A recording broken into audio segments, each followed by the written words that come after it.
I have just been happily crafting away because I forgot to swap screens, guys. And unmute my microphone so you could actually hear me. Pro streamer! Sorry about that, y'all. Thank you guys for joining me, though. So today we are doing some crafting, in case you couldn't tell. Of course I do that, and like we've got kitty cam right here, and Minnie's on the floor. So I'm gonna turn kitty cam off real quick. Yeah, Minnie? Yeah, I'm talking mad shit. Uh-huh. You wanna say hi to your followers?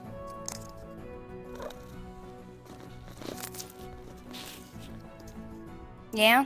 Purrs? And what do you think of this current crafting climate, She has nothing. She has no comment. So yeah, a little bit of background, guys. Well, I guess first of all, welcome in, chat. Welcome to another stream.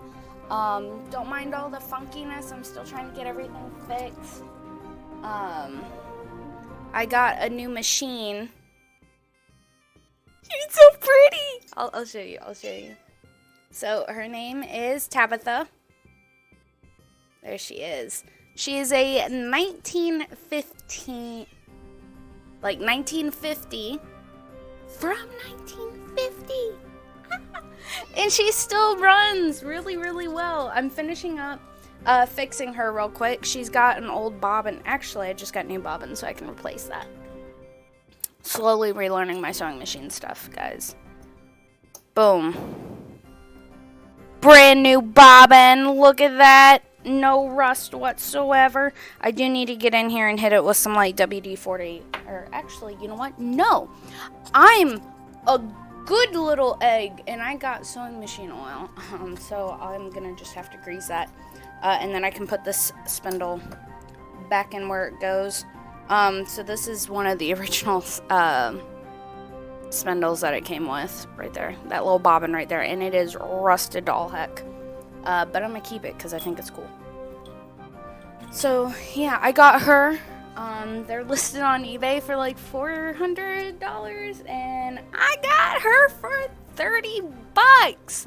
Guys, yeah, Manning, I know. It's a deal. It's a steal, really.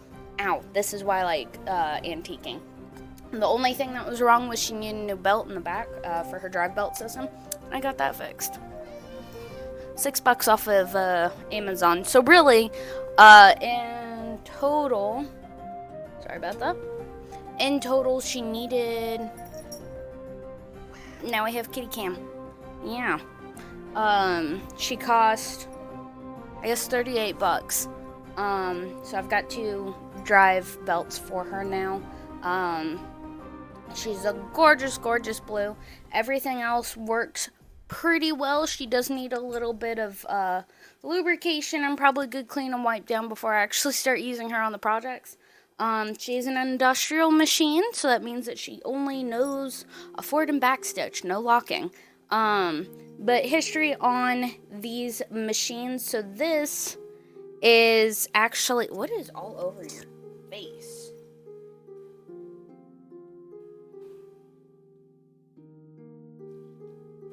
Why do you do this? She keeps getting into the treats, and she's not supposed to. You have something to say for yourself, ma'am? No, she does not. She says, look at my booty hole. And be happy.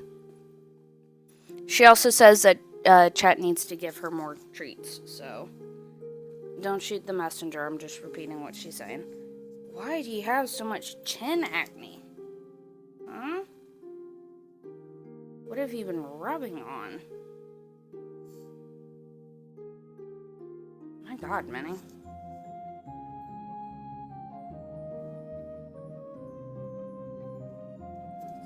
You want to say? If you get really close, you can hear her purr. But anyway, so this is before like full-on patents and everything really started kicking it. Not patents, sorry. Buyer beware kicked in. So Remington, I'm sure you guys all know, is a firearm company. Now, post the end of the Civil War, they realized that their main clientele, which was the militia. Oh no, I don't know. The cats. Thank you, Reptilian. I'll get a treat. I'll get a treat. But since this is portable, I can talk. But anyway, so Remington, the firearm company, post Civil War, realized that their clientele was dropping, and they still wanted to maintain their position as a company, and they were like, well, you know what? We need to go through. Yeah, I know, right, Minnie? You'd think she's never been fed. Move. No, you don't get a treat if you're on my chair. They realized that they wanted to stay, a manufacturing powerhouse. They still want to stay in business. They're employing a good number of people. Like, they still had profit, but since the end of the Civil War, not many people were buying firearms, because the government had cut back. And they realized that they need to branch out into a different market. So what they did was they went and they acquired 2 more companies. One company made typewriters, and one company, Empire Sewing Machines, made sewing machines. And ergo, the consolidation of Remington Empire Sewing Machines was born. Now, fast forward to like the 1950s, we go through world wars and all that good stuff, and the market is booming. However, stuff's still pretty expensive. We're starting to see the application of electric, so motorized sewing machines outside of just hand crank ones and outside of hand sewing. And now, the average housewife is going, I need a sewing machine. So, cue ripping brand names. We have this gorgeous Remington machine. It says Remington on it. However, if you look down at the Super Deluxe logo, it says Made in Japan. This is when a lot of companies were going through and they were just calling their brand titles after these well-known brands, and then sticking made in whatever location in the bottom. And now, of course, we have stricter laws and such due to these reasons. So she is not a legitimate Remington Empire Family Sewing Machine or Empire Super Deluxe Sewing Machine. She is the Japanese version. Now, the Japanese version of these particular machines are still extremely good. I mean, what is it, 1950? 1949, I think, is actually what I narrowed this one down to now. And she's still OEM, except for that drive belt that I replaced. And she works great. Her power and stuff is wonderful. Now, the box that she's in, I need a new box. Go figure, the wood went out. So, it's still really, really great quality. And they kept the name brand so they could use and feed off of the U.S. marketing, but they were able to go through and give a cheaper price. So back in the 1940s, 1950s, this particular machine sold for $25 US. Nowadays, you go online, they're about $400. I was able to pick it up for $30 in an antique mall. And it was hilarious because we're going through, and I looked down, and I was like, oh my God, it's a blue sewing machine. And then I looked closer, and I went, oh my God, it's from the 1950s. And then I plugged it in and I went, oh my God, it works! So yeah, her name is Tabitha. She's new to the crew.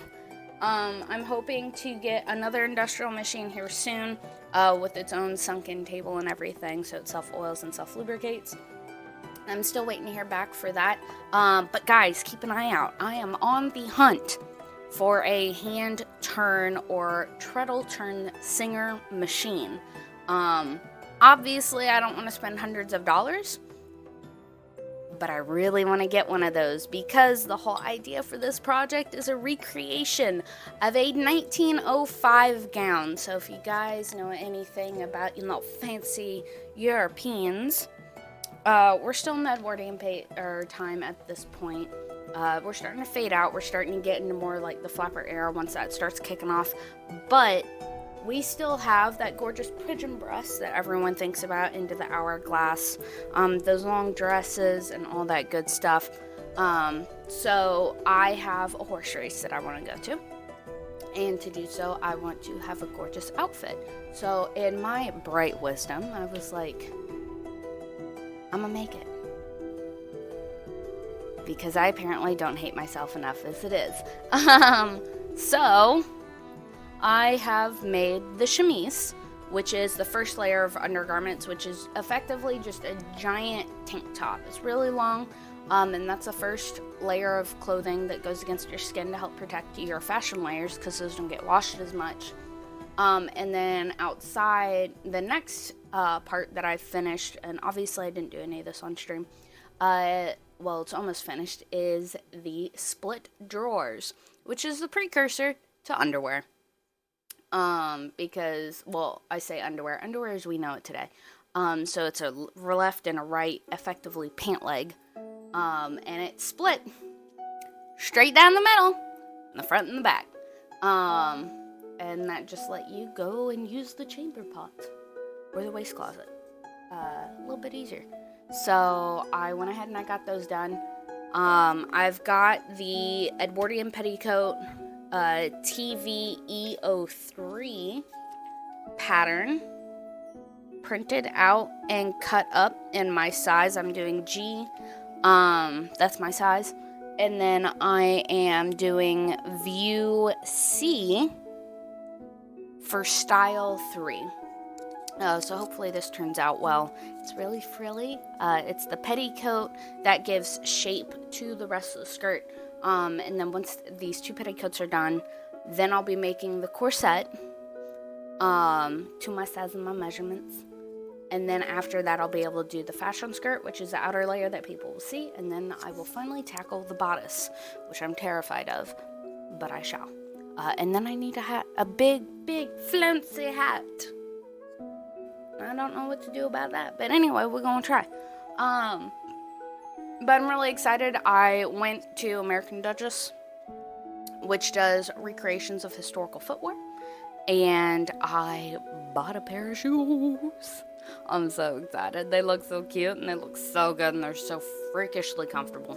So I've got that, and those are gonna be the shoes that go with this outfit. So I am going to flip screens, move my mannequin, so I can actually use my cutting table. Then I'll flip the cameras and all that good shit around, so that way then you guys can see. And we will start cutting the fabric for the petticoats. One of them is going to be an off-white cream, and then the other one is really, really pretty. It's a light, like, baby blue with honeycombs and bumblebees. So hopefully it turns out really cute. We'll see. Hopefully you guys can hear me well. If not, just let me know. And I will adjust my volume as necessary. This is my old crafting setup, so I just haven't gone through and adjusted everything as needed. Right, Minnie? Yeah? Are you happy? She's making biscuits on the floor instead of in the chair. I finally get out of my streaming chair, and you can get in it, and you're laying on the floor. Come here.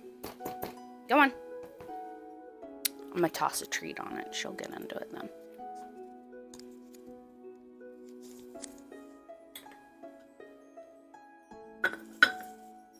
There she is. The Chungus is among us.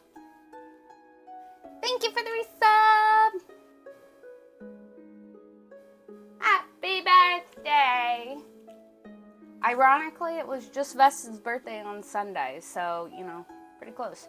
Oh my god, a whole year. Wow, that's insane to think.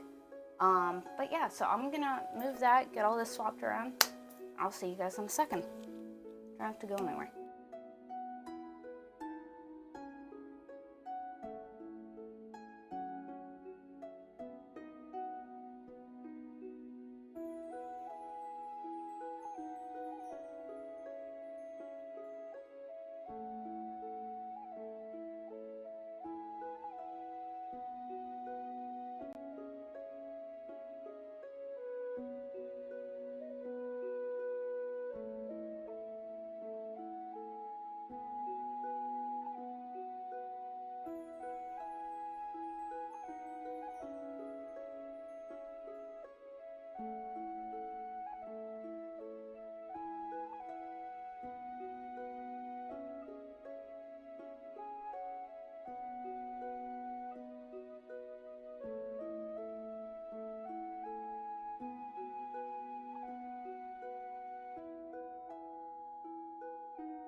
quickly this turns? I have no idea. Okay. I've got one heck of a delay, guys. I'm sorry.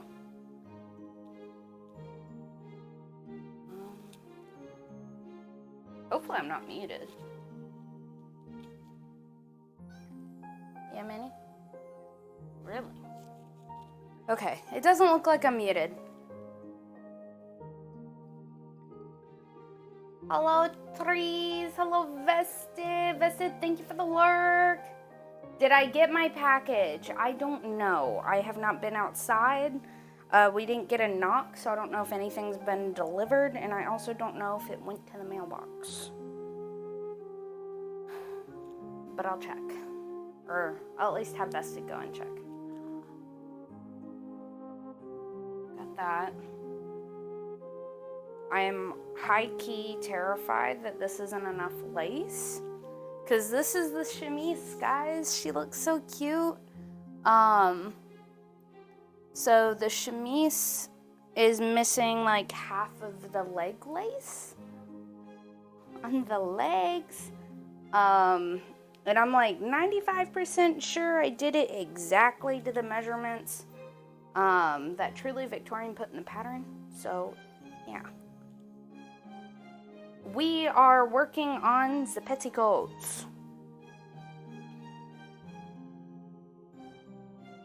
So, this is just all the lace trim that will hopefully at some point go on to the skirts. I apparently wanted a really, really lace-heavy project because everything except for the corset has lace, and the lace has embroidered applique. So, everything has lace. But you know, gotta be fancy, gotta be bougie.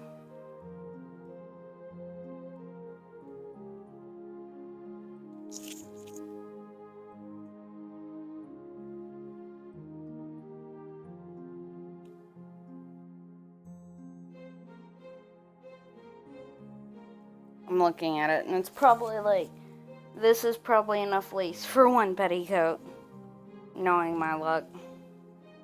I hope it's at least enough for one petticoat.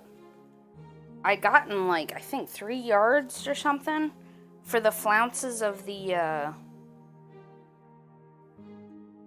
the leg flounces on the split drawers. I was like, oh, that's totally enough, because that's what the pattern called for. It was not. It was, in fact, very much not enough. And not only have I bought out my local Joann's of their stock, I had to go online and then buy the online store out of their current stock. Because I went back to Joann's twice to get that particular lace, and bought them out both times. And it's still not enough, and it's not like I'm going like absolutely crazy. It's just 3 rows of lace, and I got 1.5 rows on one pant leg, and, well, technically 2 rows on one pant leg, and like a third-ish of a row on the second pant leg. So, yeah.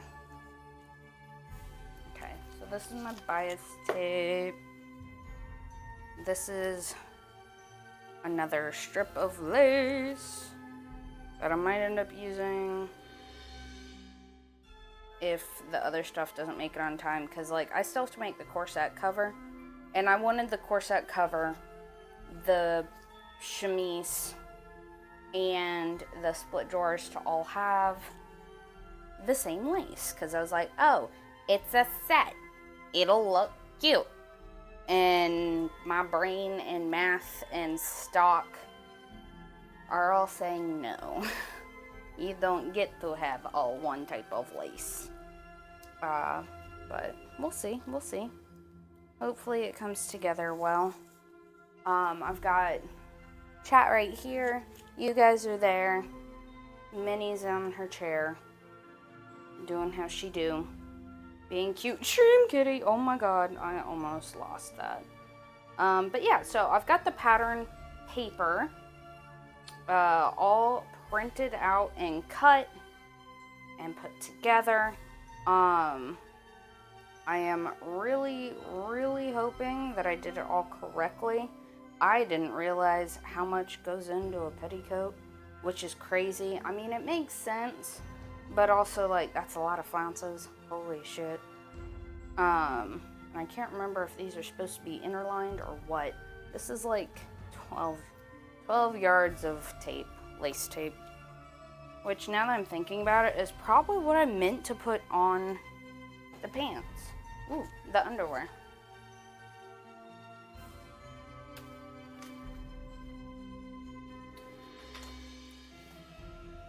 So I've got this, and I'm gonna pull a trees and actually pin my shit like a good egg.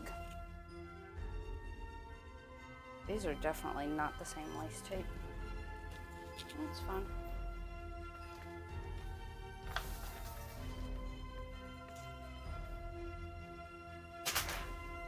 There goes half the pattern. It's fine. Everything's fine. My life is just falling apart right here.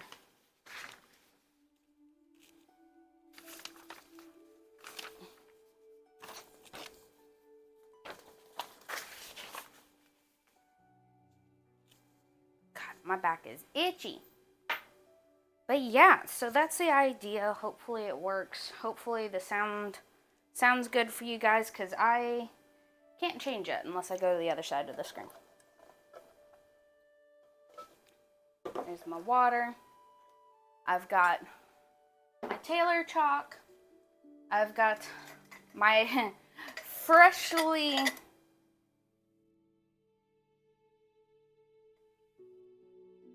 sharpened, that's what it is, set of scissors, including my little rotary blade. My pin cushion, my pins, my favorite pair of scissors,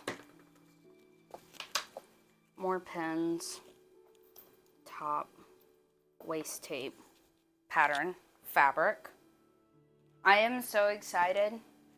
This is the top petticoat that I'm going to be making, and it is so pretty. It's this gorgeous blue, and it's got little white daisies with some little bumblebees, and it's so cute. I like it. It's very out of my comfort zone. I normally try to get stuff that isn't patterned, because I find patterns kind of be a pain in the ass, fabric-wise. But it was too cute to pass up. Thank you for the lurk, Easy. Much appreciate. Okay, so please tell me that you are... Oh, yeah. Okay. I have to undo all of this because this is 60-inch with muslin. No, we have Cat Strax. She's in the chair. Right here? Yeah, here.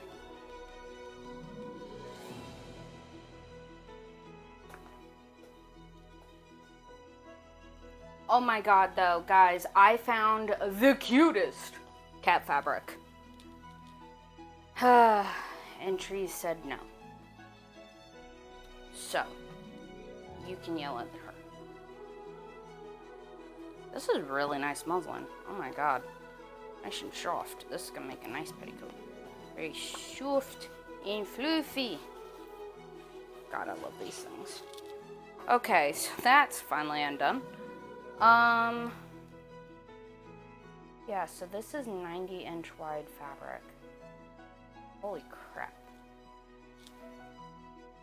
And ironically, it was cheaper than the 45, which is what I think the bias of these are supposed to actually be cut out of. And then I've got my pattern weights. I'm not a fan of these little beanbag guys, so I'm gonna move them.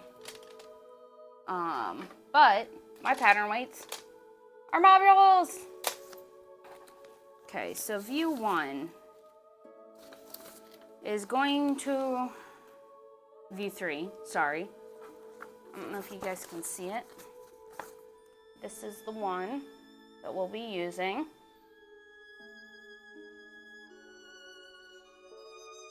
one right there. So we need a dust ruffle. Cut 3 of them on the fold. We need ruffle E, 5 on a fold. Ruffle E again, 6 on the fold. Okay, so 5 is one layer, 6 is another layer.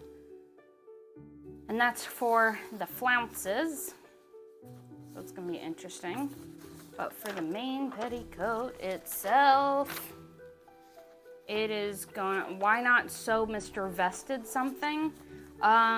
Because he doesn't really want to do historical clothing. And I haven't yet had the gumption to branch out into men's sewing, because that is just a pain in the ass. Because I know my body and I know what my pattern effectively looks like. His is kind of just out of my comfort zone for right now, so I haven't been there yet. But let's see. Okay, so I need 1 of the front cut on the fold. The side of B, I need 2 of those cut. C, which is the back, I need to cut 2 of those. Makes sense. And then I need to cut the dust ruffle. So since we're in size A to G, we need 3 on the fold. And 1 single. The fuck do you mean by 1 single? Like, that doesn't make sense.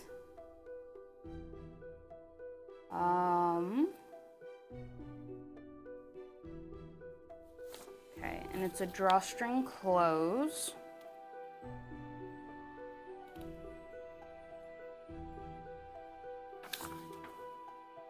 I don't know what the 1 single is.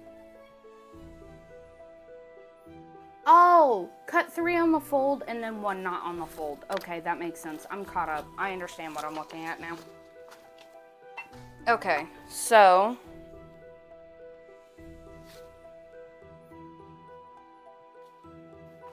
you tucked header. I don't need you because I am not using a tucked header.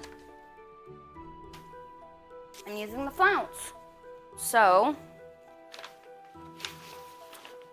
size was, I need a crap ton of you. Okay, so this is the ruffle. Cut 5 on the fold. Cut 6 on the fold. And cut 3 on the fold and 1 not on the fold. There we go. Finally got it. Finally got it. So dust ruffle. Then ruffle support. And then the header. Holy shit. So 3, 4, 5, 6, 7, 8, 9, 10, 11, so it's 21. Yeah, that's 21.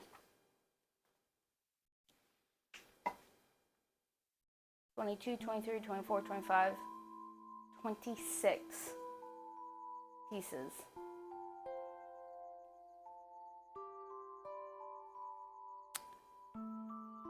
Wow.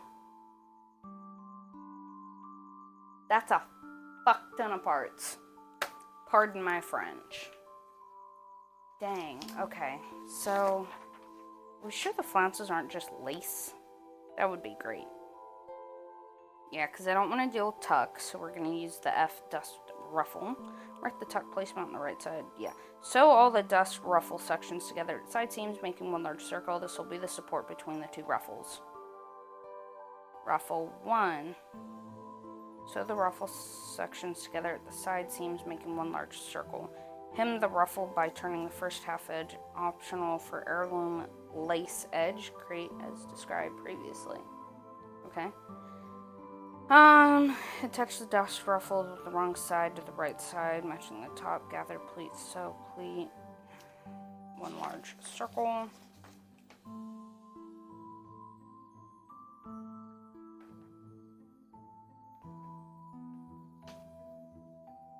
Where did 7 go? Okay. Create the tucks as described. Insert embroidery or lace at this time. Sew the top together. Bounce. Cool. I wish there were like better photos. So let's see. That's the main body. And then that fits on top of it. And then that attaches to that. And that attaches to that. And then the lace goes over it. Okay, well, you know what, guys? I'm not claiming to be a historically accurate channel. So I'm gonna wing it. Because that's what I do. Okay. So 3, 6, 9. 9 of this on the fold and 1 not on the fold. And then 11 of this on the fold. So that's the ruffle. Speaking of Vesta's Saturn, where is he at? He is in the kitchen, I think. Okay, so we're going to do the body of the skirt off the bat. Which ironically is just these 3 pieces. Okay.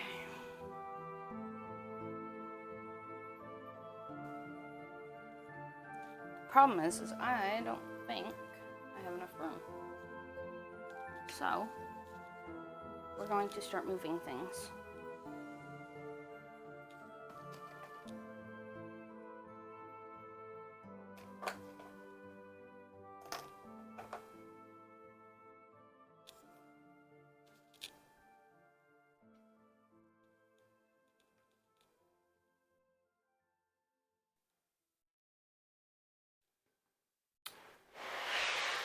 Okay. Go.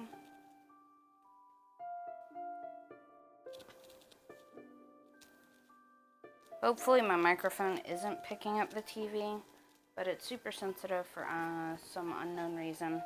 So it might, and I do apologize if it does, but I also have no ability to fix that.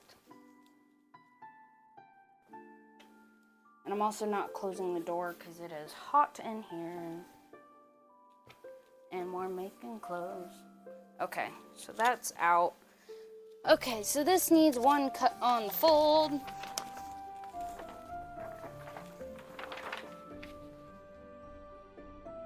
So we will knock it like that.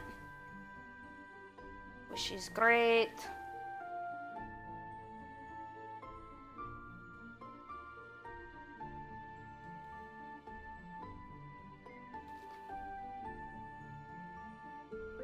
Yeah, Minnie? Gonna say hi to all of your fans? We're gonna move her though. Alright, guys.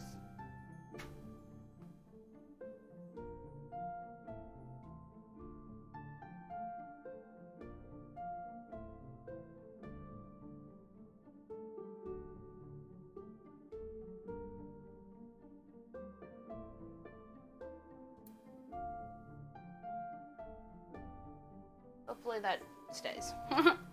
We will find out. But I need more room. So for that, the kitty gets moved. And I know, I'm such a horrible cat mom. How dare I disgrace the real streamer that is the Mini. I don't even know how many yards of this I bought.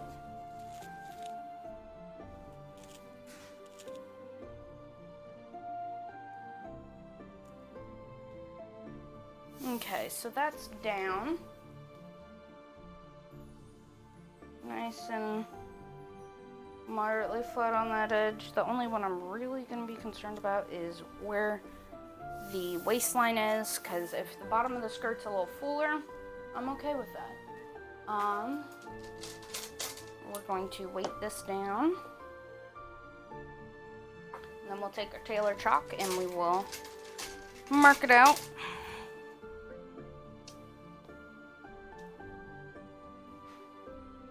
Now for some reason it has us sewing the flounces together all in one go. But after having to pin the lace onto the flounces of the split drawers. No, we're not doing that. No. Ain't no way today. Okay, so the back is, oh, that's interesting, cut 2. Inside is cut 2, but not on a fold. Very, very intriguing. Let's see if we can get these paired together slightly. Maintain the grain line integrity, which is important. Okay, that looks about right. We'll weight this one down. The idea is to have the least amount of scrap as possible. But, you know, any scrap that we have, we're just going to turn into cabbage, and then that will get put in as stuffing for our Pokemon stuffies that we make. So, if you guys want to help support the channel in ways that aren't, you know, going through and doing subs and such, that would be wonderful. And you get a little something of the Kitty Cafe to take home in the form of, I guess, merch? Oh, I don't really know how you'd want to claim that, because it's not technically merch, but it's all just handmade stuff. So, yeah. If you guys are interested in that, I do have an Etsy. I don't have anything posted on it right now because I have been busy doing stuff like this. And working. So, I don't have anything up on there because, as you guys know, stuff that's handmade takes a hot minute to make. But I'm hoping to get back into it and get some stuff made and put onto the Etsy for you guys. It's mainly stuff like crocheted items, like little baggies, little stuffed animals, stuffies, as I like to call them, because amacrame is difficult to pronounce and it is difficult to spell. So, in true engineering fashion, I do whatever I take to not have to say it or spell it. So I call them stuffies. Wow, this is actually really cool. All of that on one go. Nice. Hopefully they don't mean like cut 2 sets. I need to actually read that.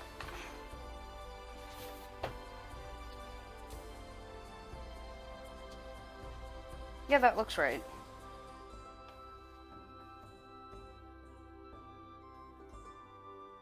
A is 1 big panel, 2 panels of C, and 2 panels of B. So if you do this without flounces, super, super easy. It's only 2, 4, 5 pieces. If you do what I'm doing, you're gonna hate yourself. But I never said I was smart. Just so everyone is aware. Don't be like me. Because I have to somehow do all of this before November. But I brought it on myself. And you know what? I'd probably do it again. Because I have no self-control. Anywho, I'm going to go ahead and start our cutting. Not cutting. Tracing. We're tracing. This is just tailor's chalk that I bought off the interwebs of the big conglomeration of Amazoni. So yeah, don't come after me. It's quite literally just tailor's chalk. And I love it. I have yet to find something that works just as good for the price that I paid. So, I'm pretty happy with it. Comes in several colors, and I have used it on satin, I have used it on silk and organza and tulle and cotton, and I have not had an issue with it, which has been nice. I know a lot of other ones have issues, so it's just been nice not having to deal with those myself. So Truly Victorian makes their patterns just like the big box stores do, seam allowance wise.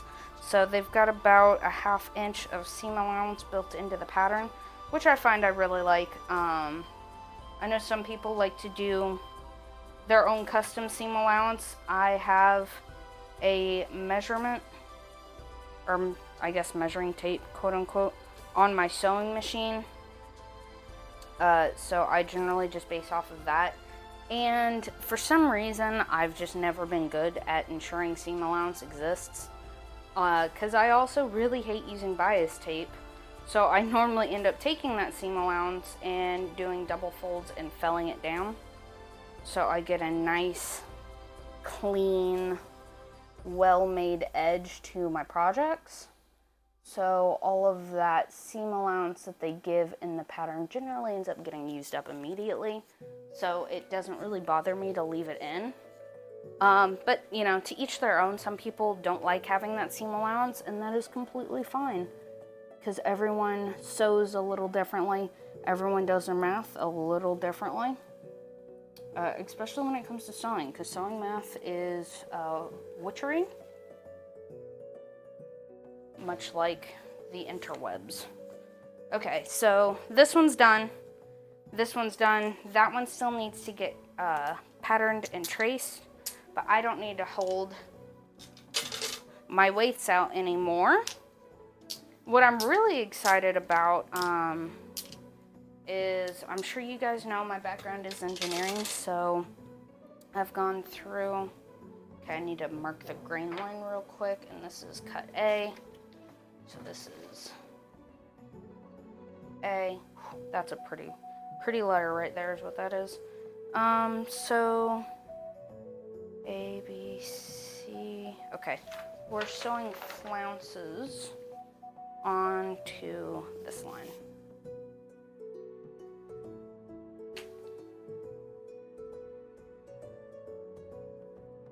Attach the dust ruffle to the bottom edge. I shall. Okay. I forgot my handy dandy beautiful, sorry guys, crotch shot. You're welcome. There we go. Now Minnie's all lit up.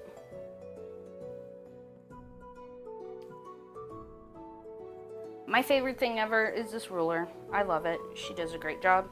She was really cheap. What I really need to do is get one of the curved ones.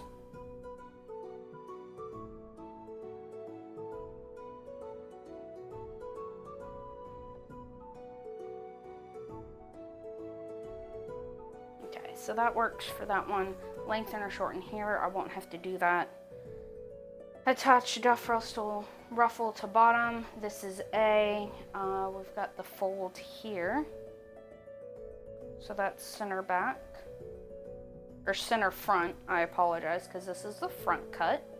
So cut one on fold, and our grain line runs in that direction. Aha. Aw, I didn't see Minnie. Yeah, isn't she cute? She's really happy because right now she gets my chair. So she should feel proud of herself. Okay. So you're gonna go here until I can think of other things to do with you. I have this listed down as A, but I'm also just gonna write front.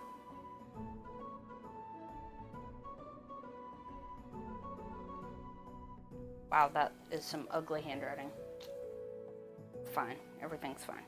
Okay, so this is D, or B, which is our sides. Once I cut them out, I'm gonna make sure that I also label the other one, otherwise I'm gonna be in trouble. As is right and proper, yes. Yes. I would zoom in on her, but that camera is pretty shitty. So you guys would not be able to actually see her in all of her chunk glory all that well. So I'm gonna keep her zoomed out like that. Okay, so this is grain line. This is B. It's the side. That did not say side front, right? It just said side. Yeah, side cut 2. Grain line, lengthen, shorten, and flounces. I forgot to mark the flounce. So flounce. So top or flounce along this edge. Okay, cool. Right there.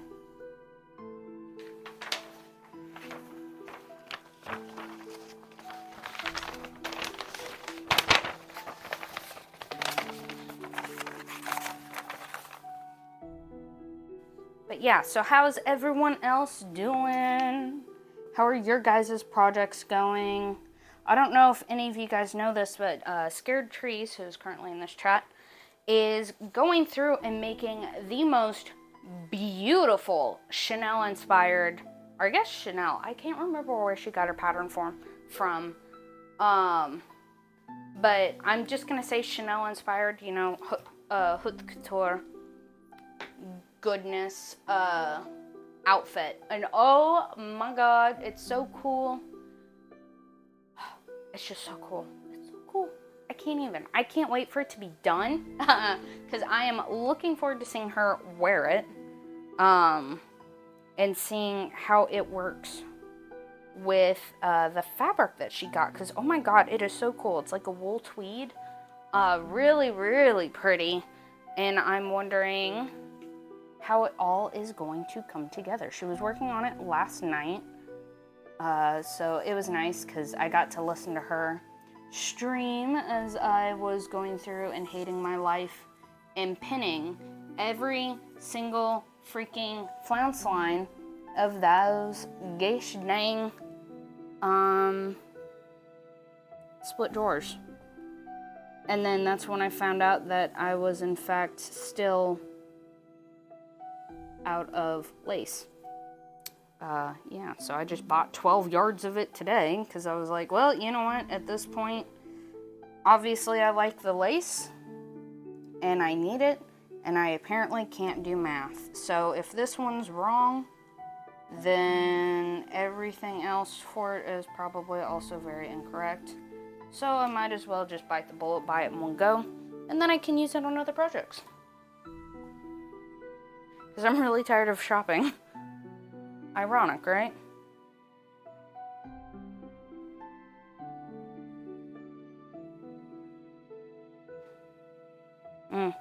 Wow, it is amazing what happens when you use a 90-inch, guys. 90-inch with fabric. Holy crap. Like, I don't think I've actually used one, a bolt of fabric that's this wide before. And it's definitely it's an experience. It is an experience. So that's that flounce.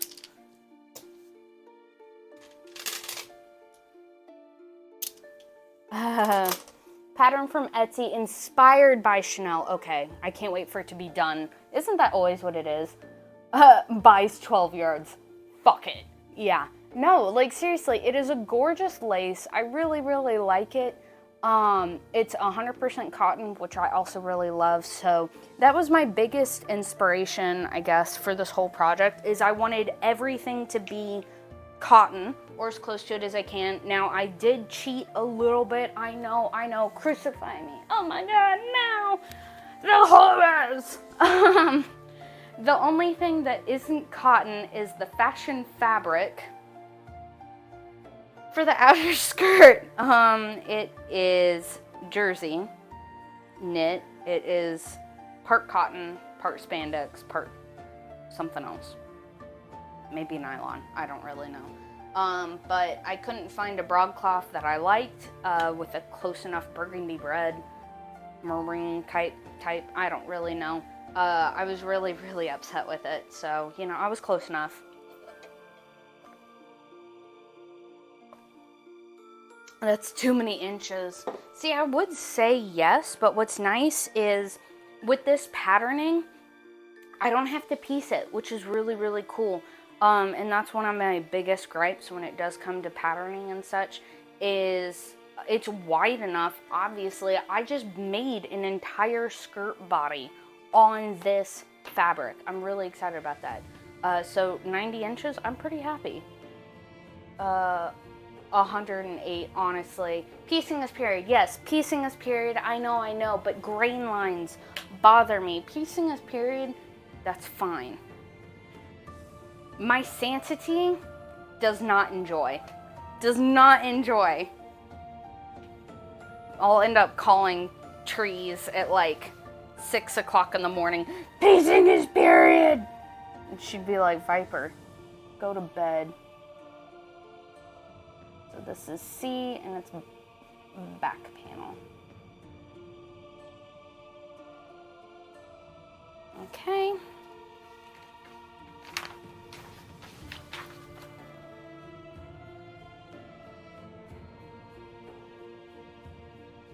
Okay, so these are done. And boom, a whole skirt right there. I need to catch more streams because I really want to know what all this means. Well, I'm looking to stream more. My work is kind of settling out now, which is really nice. So your girl's back to working kind of general regular hours, which is great. So I shouldn't be absolutely smashed exhausted when I get home now. Shouldn't. Not promising anything though, because you never know how life be. God, this is such a nice, that's not my tailor truck. This is such a nice, like, God damn, this is a nice cotton. Sheesh. The selvage is gorgeous. Like, oh, if this didn't have to be cut on the fold, like, this selvage is just the most beautiful end I have ever seen. Like, this is perfectly done. No fraying, no extra threads, no nothing. It's marvelous. Marvelous. Anyway, don't mind us here, guys. I nerd out over my fabric. So just bear with me. Or not. I mean, this is the weirdness that you need to expect from my channel. Because we're all a little crazy, darling. Okay, so I'm going to rotary blade this and then probably scissor cut everything else. Rotary blades.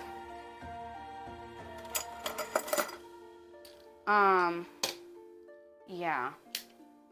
We're just gonna go with it. Are you all the way tightened down? This is my only gripe with rotary blades, is they have a tendency to unscrew themselves.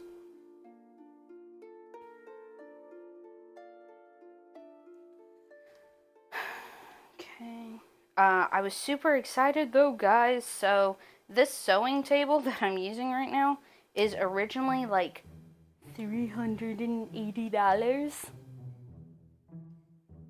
Buku money. Very expensive. I've had my eye on one of these for a really, really long time because I have a full carpet floor. And I may or may not have ruined a little bit of it by trying to cut a pattern, and I may or may not have cut into the carpet. It's fine.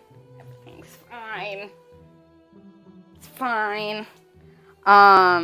And we have engineering hardwood floor and we have tile, and none of it is freaking flat ever at all. And it's such a pain in the ass to, you know, set out fabric and get everything, first of all, ironed, because I was working off of a tiny ass little ironing board, and my back does not like the floor.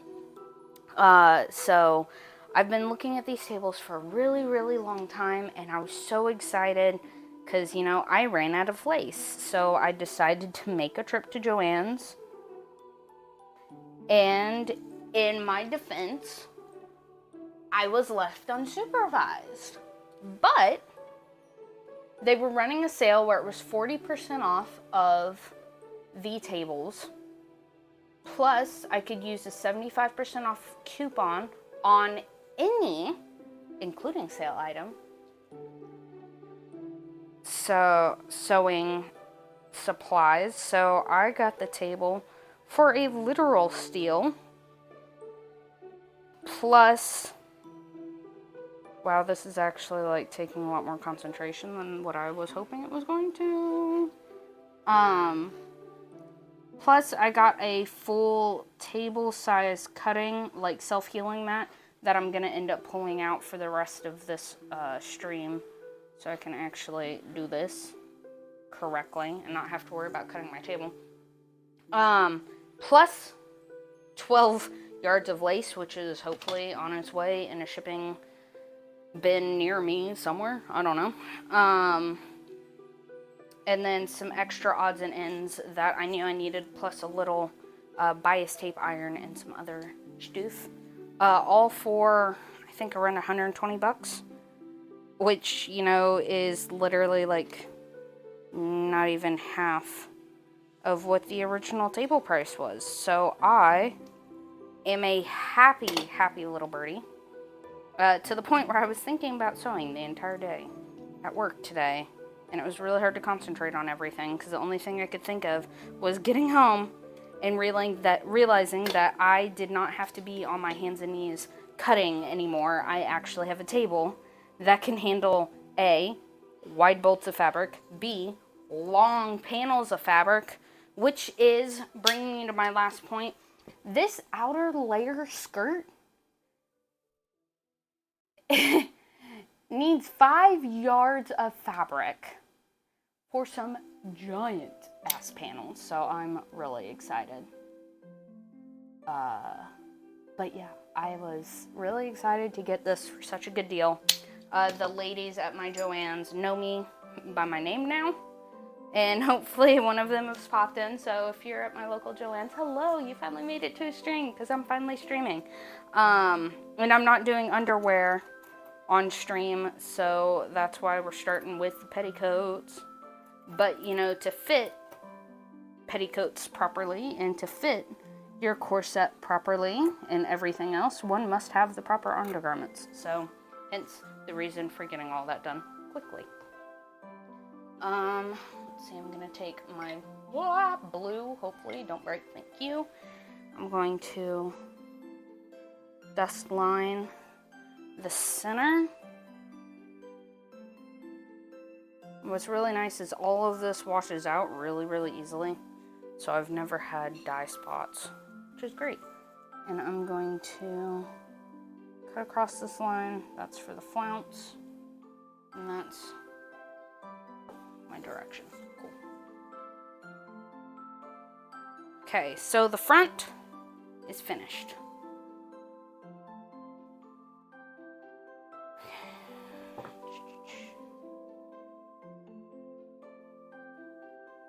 This is just beautiful. You cannot begin to understand the gorgeousness of being able to just get an entire set of fabric put together and chopped out in one go.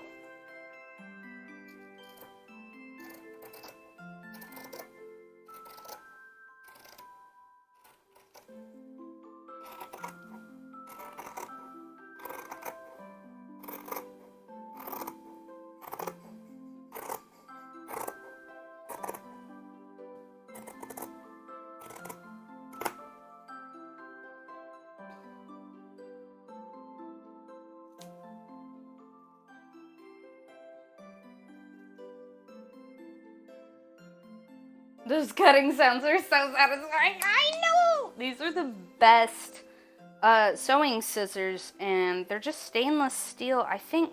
And they're from Singer. Great brand. Not sponsored. Do love them. I think I actually enjoy them more than Fiskars. But, you know, Fiskars it's not a bad brand. It's just got a different feel. That and Singer put stuff out in blue and black. So, you know, I had to get it because, like, it's gorgeous.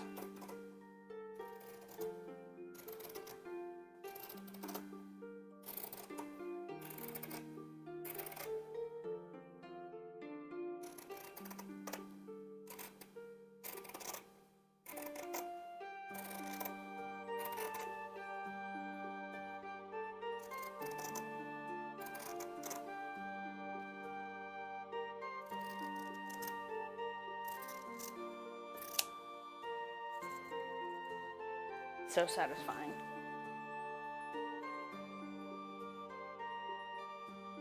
I was about to say, that's some top tier ASMR, yes. A crunch. Just so good.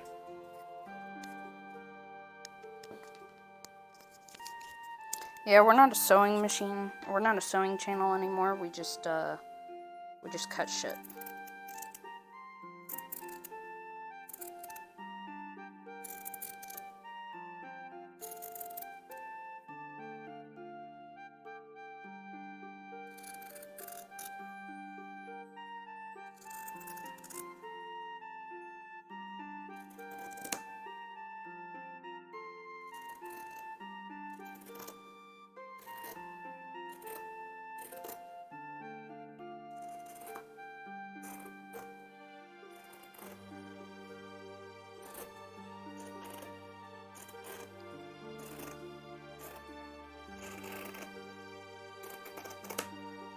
You know, I bet this would have a satisfying tear.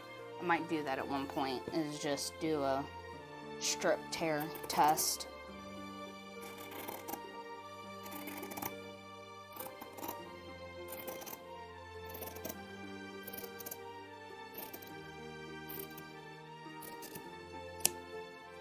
There we go. Look at that. Okay, Alex is here, so I'm gonna be lurking. Can't wait to see the petticoat. Me too!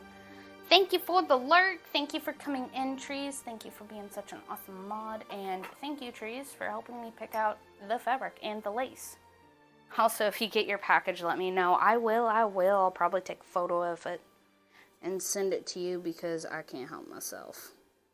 So this is B. This is side.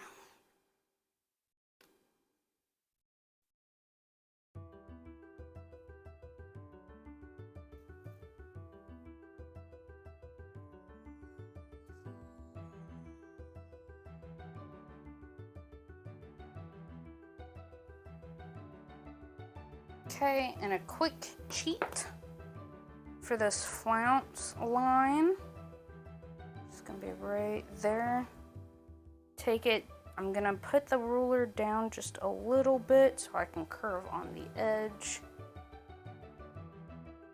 So I can mark my flounce line. Without having to go through and remeasure the whole thing. It'll be off a little bit, but nothing some eyeballing won't fix, which will be nice. Okay, so that's B and A both in here. Now for the big chunk. The big chunk of C.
So the other reason for cotton is it's more breathable.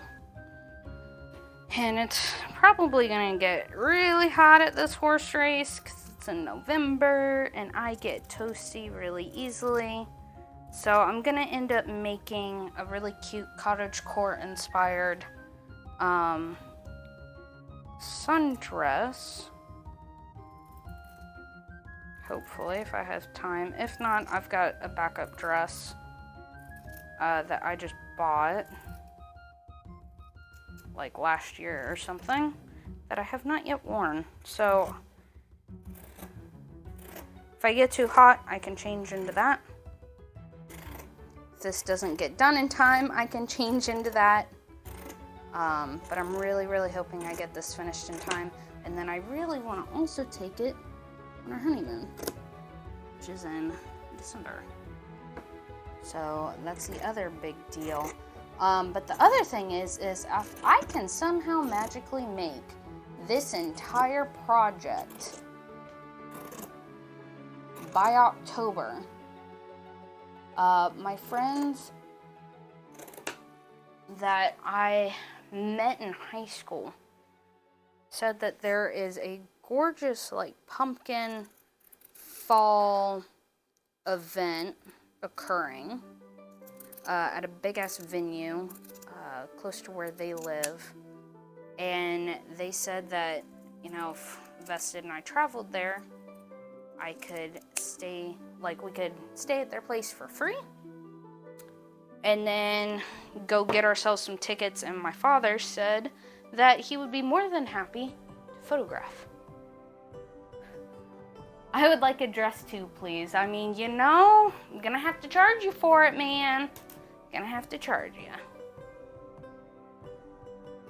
I think some Elder Scrolls would be a good payment. Now, the crazy thing is I'm kind of actually losing this weekend when it comes to crafting time, because we hit our sub goal for Elden Ring. So your girl is going to, from creator until I cannot mentally take life anymore, and I'm going to stream Elden Ring. Yes, I keep wanting to say Elder Scrolls, but I like Elder Scrolls.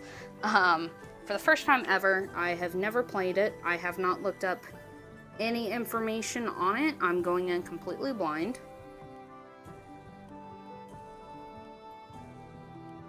And that will be occurring this Saturday. So if you guys want to watch me cry in pain, that's going to be Saturday at like, I think 10 or 11 a.m.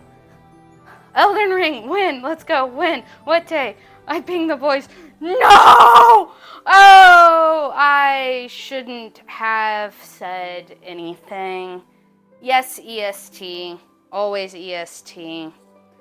I'm trying to come up with like a announcement panel thing, but I haven't gotten around to it yet.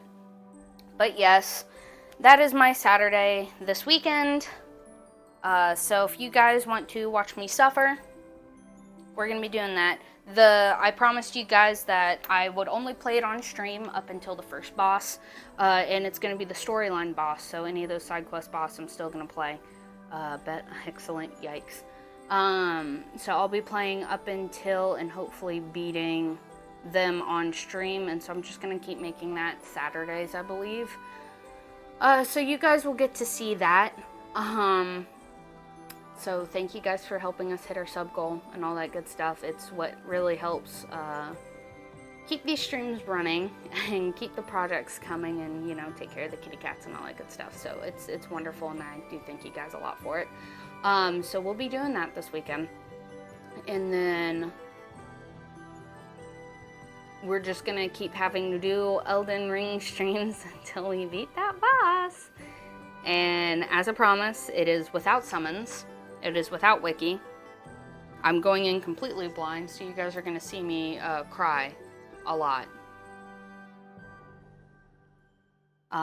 So yeah, that's how it is. I'm not going to beat the boss in one go.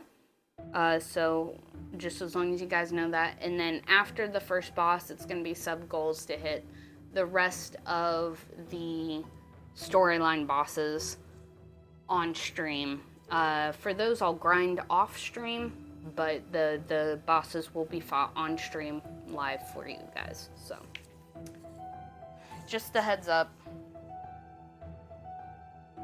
I'm gonna regret that so much. I already regret it. I'm terrified.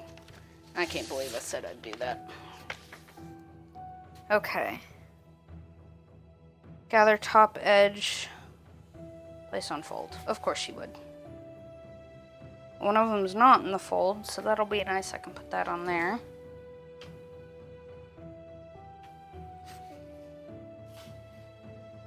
Okay. Yeah, ouch. I had one person go, you need to watch all of these so you can go through and you can come up with the optimum whatever. And I was like, no, you don't understand. That's not what I promised. That's not what I promised I would do. I get you're trying to make it easier for me and help, but like, no mods, no summons, no wiki, just people crying in chat when I do dumb shit. Which will be a lot. So you're welcome. Okay, so cut 4 of them on fold, 1 of them not in the fold.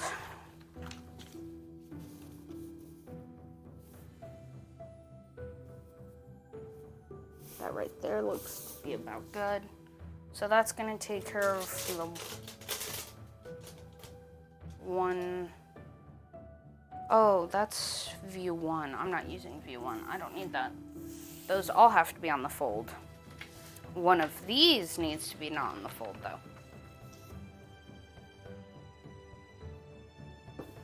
Shit.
Okay, that one's labeled Dust Rough. Event has been made and posted and mass ping. Oh, good God. Gonna go play Baldur's Gate with Alex. Hopefully I'll get you on Saturday. Hopefully you will, as I'm crying and dying. It'll be great. Tell your friends. It's gonna be great. Ay, ay, ay. Nothing gets a group of people together more than Viper suffering.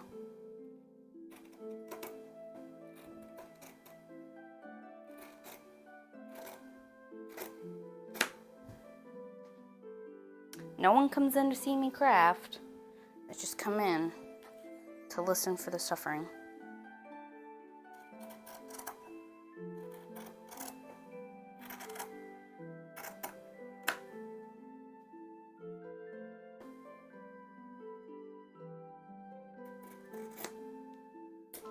That needs to be rotoried.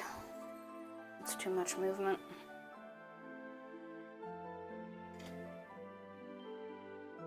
Enter Viper squeal as she falls. Wow, I'm here, aren't I?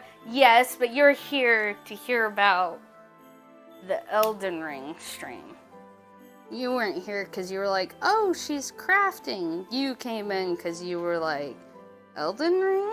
Question mark?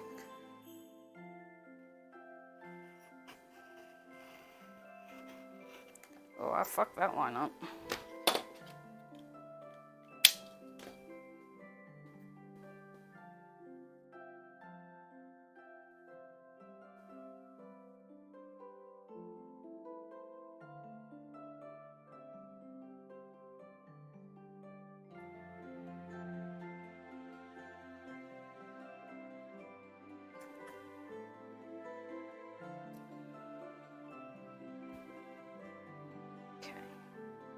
There's the dust ruffle.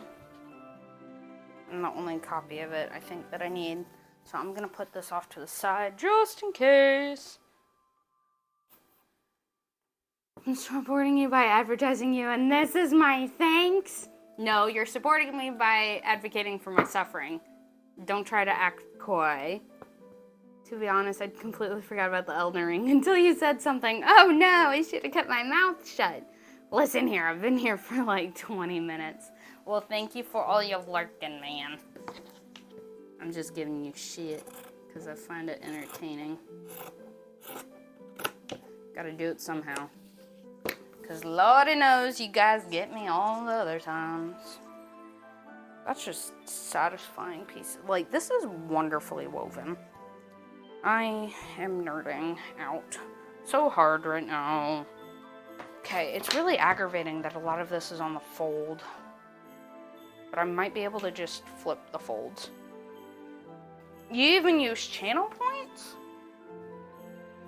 Really? Came here to share something adorable, Allie said, and I get harassed. Wow. Yes. Yes, you do. But it's okay, because when I go into your chat, you just harass me, too. I don't know why I'm holding this. It's on this. Oh, sound alerts. Okay. I can't hear sound alerts. I don't have my sound on. I do apologize. I know I'm a horrible person. And I will refund them for you. You'll get your points back. Okay.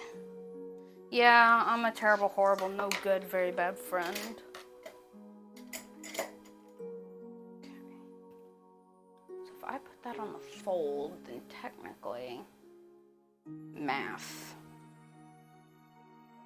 Oh, my back is killing me. Okay, so view. That fold is done. I don't have to deal with that anymore.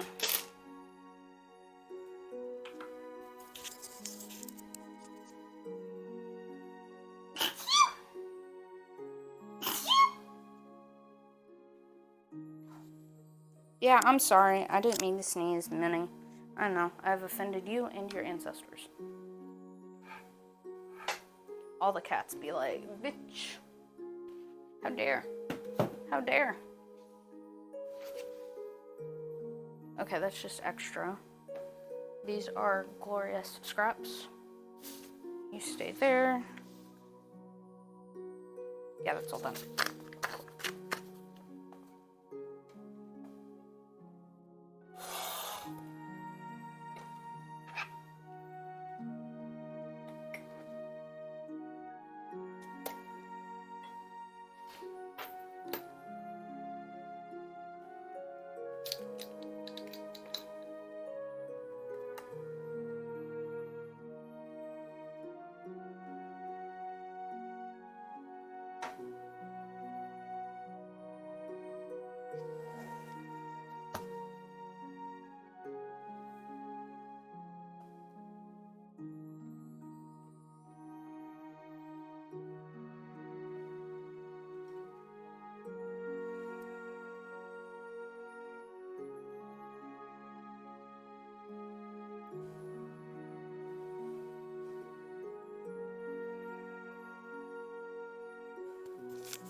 Aww, that's so fucking cute.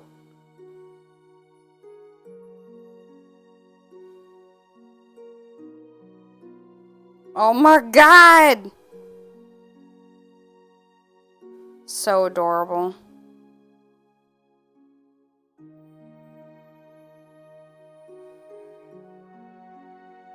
I love her super. She is absolutely precious. Such a good human. I'm so glad that you met her and introduced all of us and we became friends, and I'm really glad that she still talks to me. So, yeah, that's my favorite part. because I know I can be extra. And I can be kind of abrasive. Okay, not kind of. I can be really abrasive.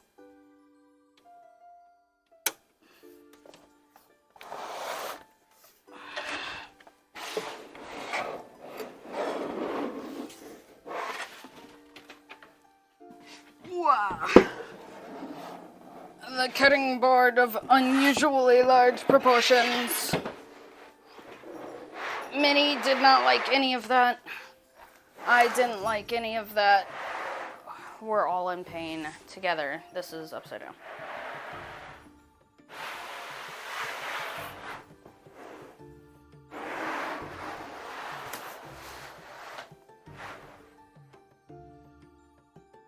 You okay, baby? Minnie? There you are. Come here. Come on.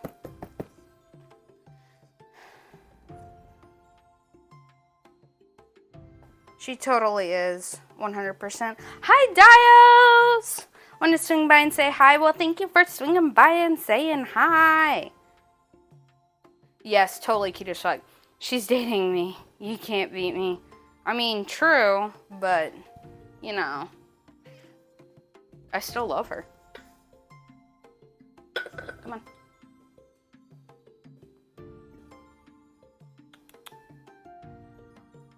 Come here.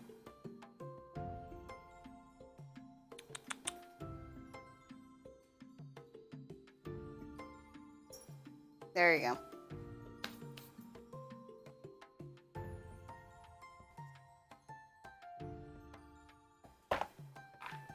Alright, Baldur's Gate, go. Well, have fun, have fun. Thank you for stopping in and chatting. Thank you for promoting the stream. Much appreciated. Much obliged. Okay, let's see. Where the hell was I cutting? Right here. Which means this is actually backwards. And flipped. And inside out. And upside down! Ooh. Okay, but seriously, that was almost bad. Why are you like that? Oh, okay. So you need to actually... Okay, you're the main fold. Did you see my stupid 40 roll? Yes, it's ridiculous. Wife just started an EV Evolution crochet blanket. It's gonna take forever. Yes, it is, but it's gonna be so freaking cool, Dias. Oh my god, I am so jealous. Oh, that's gonna I demand photos. I want to see if she is on Discord. I would love to have her in the Kitty Cafe Discord where we talk about and show off our crafts. So if she wants to be a part of that, she totally can. No requirement to stream or chat or anything. It's just a way to help share information and all that good stuff. But I would love to have her in that, especially just to see that blanket go. That's gonna be so cool. I love Eevee, and I love all of the evolutions. Eevee is my favorite Pokemon. It's my favorite Pokemon. I love Eevee.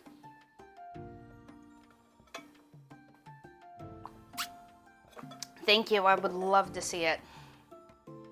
You know, as she does it. No pressure to her. I understand crafting has its own pressure on it.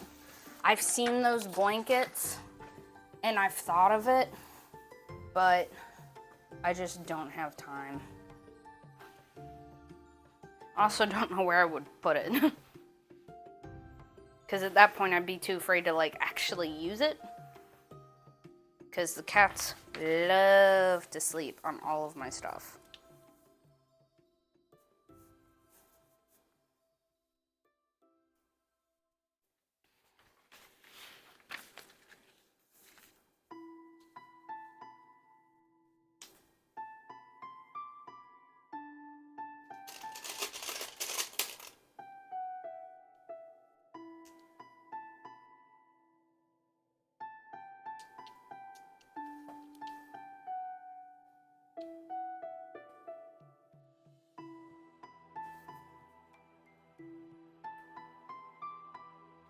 2-hour session, she managed 7 rows.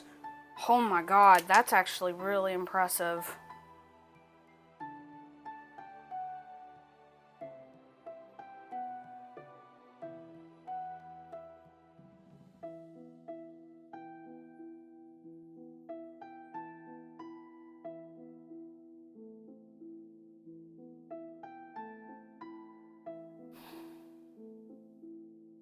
Oh, my back is killing me, y'all.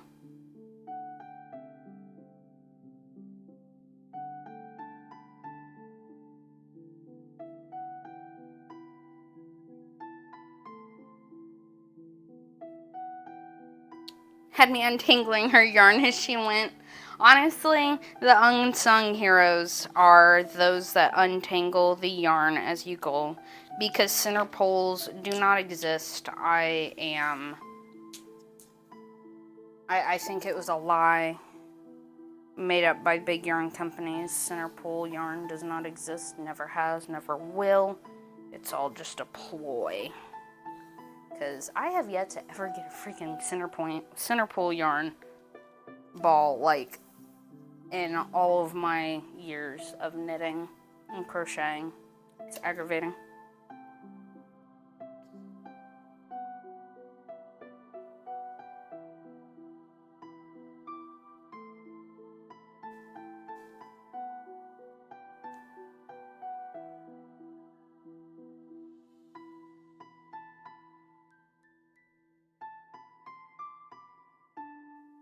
But it's funny, because when I start like a big knitting project or crochet project, I'll take all my yarn and I'll toss it on Vested's lap. And I'll just have him balling yarn for me while I'm generally either learning or converting a pattern or writing one out.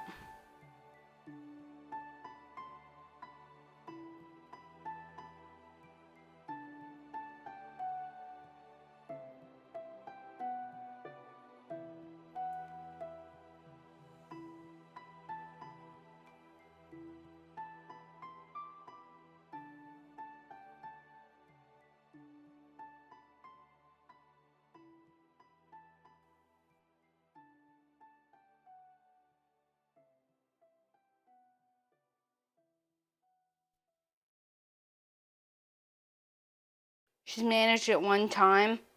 Yeah. Out of hundreds of rolls. Yeah, no, I'm not even kidding. Center pole yarns, it's all a lie. They don't exist. That's why I don't cake my yarn. I just ball it. Sounds like my job for my wife. Yeah. You guys do a great job at it. So, of course, we would request your assistance. You know what? I'm going to leave this like this, and hopefully I can just shoop. I did it. Heck yeah. Okay. So those are effectively the same size, which is great. So this is E1.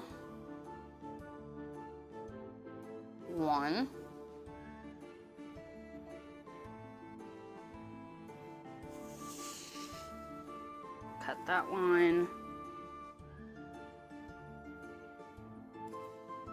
It's E2. Good Lord.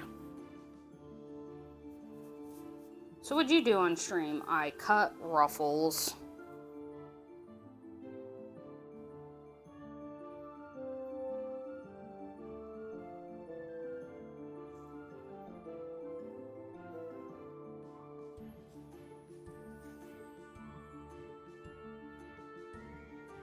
E3. Whew!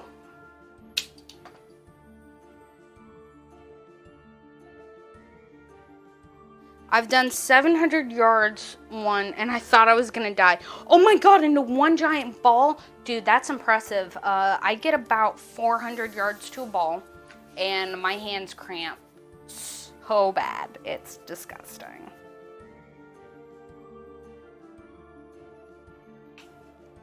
So that's E3.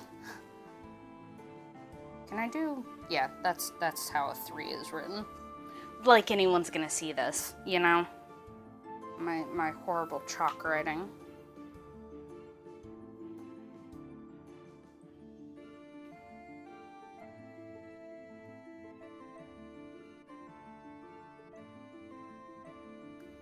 would be E4.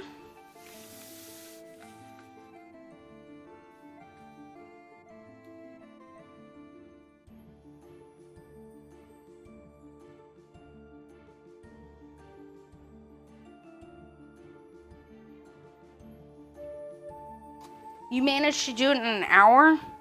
Damn, Speedy's Gonzalez over there. Sheesh. Okay, so this is effectively the center.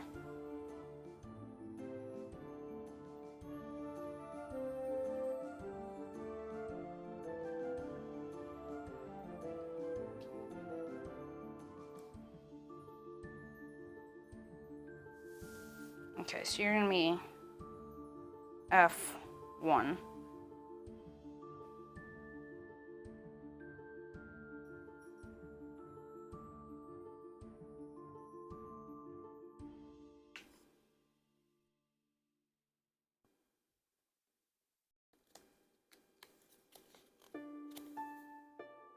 One-inch hem. Place bottom edge of trimmer lace here. Okay.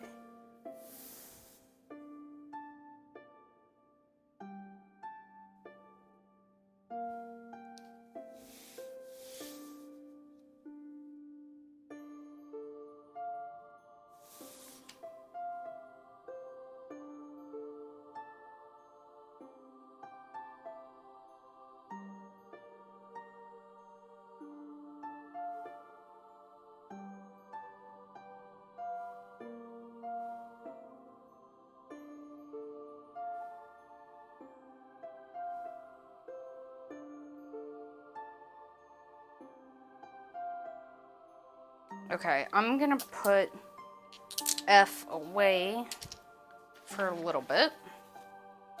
Hopefully there's enough. No, that's not gonna work. I could piece it. Piecing is period. Dropped it so many times I wanted to cry, honestly. No, the worst thing is we went on a trip one time and I had wool yarn. But I just want to swing in and say hi because I haven't seen you in forever. She's fixing to be home, so I'm going to start cooking. Oh, look at you. Cooking, balling yarn. Hell yeah. We love it. But yeah, thank you so much for joining in, Dios. I hope you two have a wonderful night. I hope you guys enjoy your dinner. And I cannot wait to see her graph again as it continues. And I really hope that she decides she wants to... that was almost terrifying. That she wants to join into the server because I would love to see all of the updates. That would just make my little whoop. Well, there goes that part of the pattern. My little nerd heart sing. My little crafting heart would be so happy. I love seeing people crochet and knit and sew and embroider and cross stitch and quilt and weave and paint and all that good stuff. We love us some good arts. Okay, so this is E5, which means 6 more to go. Good God. It just seems horrible when I say it out loud, you know?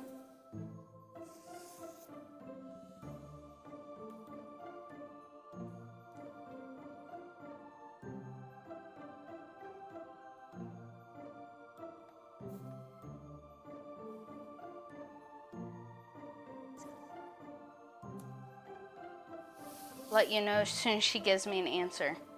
I hope the answer is yes, because I would love to see her in the server.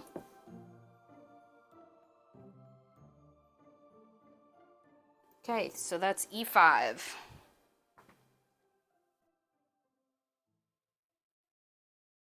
Okay, and this is the top. So, top, ruffle, top, ruffle.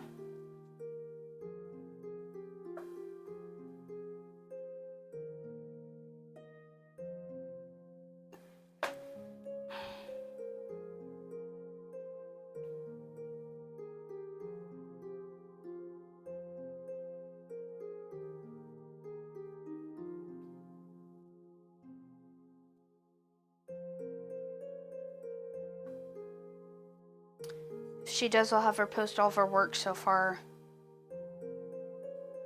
And if not, I will. Well, I am very much looking forward to it. I hope she says yes. If not, I also understand. But I would love to see it. Get that support. And then, of course, if you have any crafting, too, I would love to see that as well. But thank you for joining in, Dios. I hope you guys have a wonderful dinner and night together. Thank you for stopping in. I missed your face. Okay, so I need to stay on the other side of the split line. Yeah. If I do that, I should be fine. Hopefully, I can get those. They don't seem to be bias-based, which I'm excited for. And even if it is, piecing is period. Oh my god. I am such a broken human being, guys. Y'all missed it. The other day I sneezed and gave myself another headache, and I was like, oh, okay, cool. I love being old. 26 and going on 83. It's great.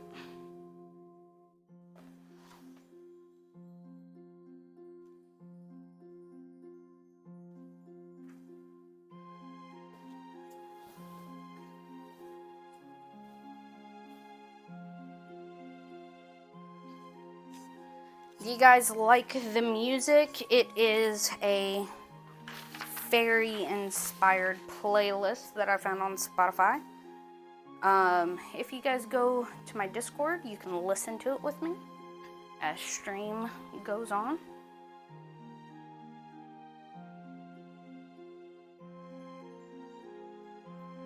Okay, sorry y'all. Go.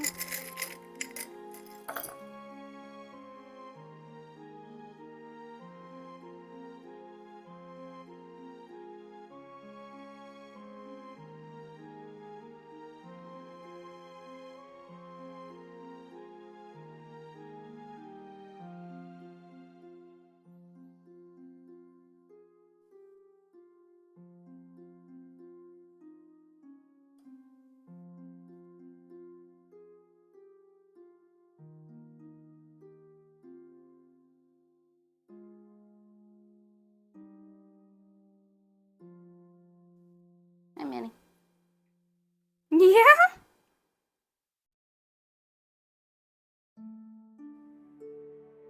God, she's got the cutest little squeaks, y'all.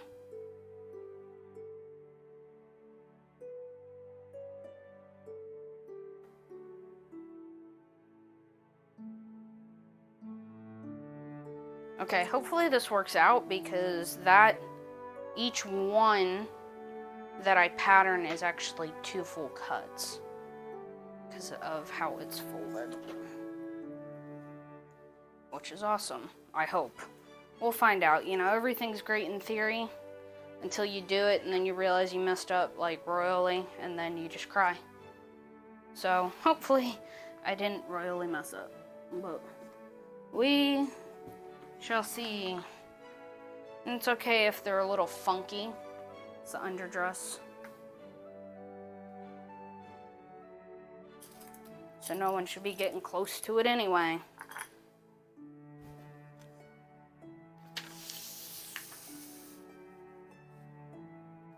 Ooh, barely got that one. Dong. Okay, these will get cut before I unfold it and cut the other ones though. Because this is kind of a precarious way of tracing and cutting. Is it good practice? No, it is very much not good practice. Do not do what I'm doing. Do as I say, not as I do. Because I am running some massive risk for error with this. But I also don't want to take up another like 12 million yards of fabric trying to get all of these flounces cut out.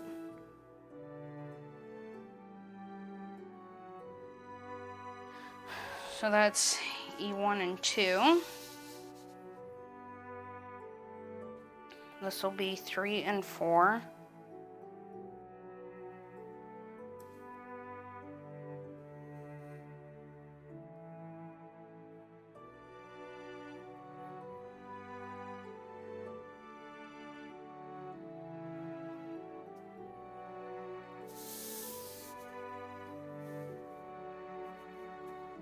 This is 5 and 6.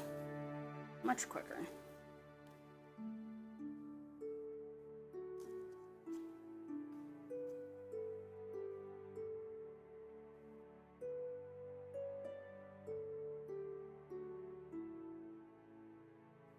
Okay.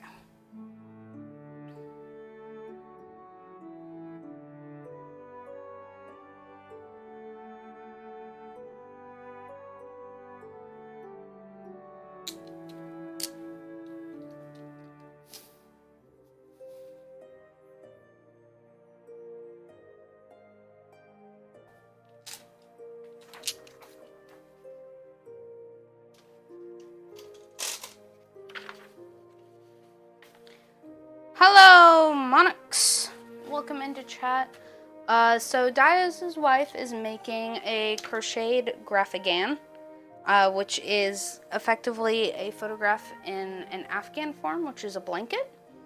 So it's a big color change pattern style blanket, and it is of all of the evolutions, which is a Pokemon, if you guys aren't aware of that. So I'm hoping that she's going to put it into the crafting Discord that I have. And I am doing dumb things with my crafting right now, so hopefully this works.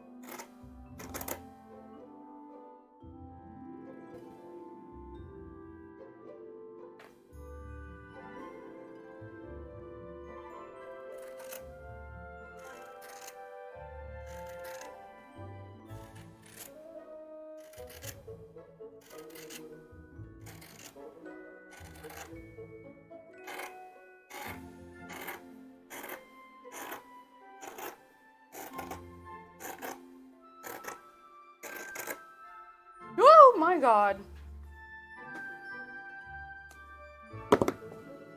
That was almost actually horrible.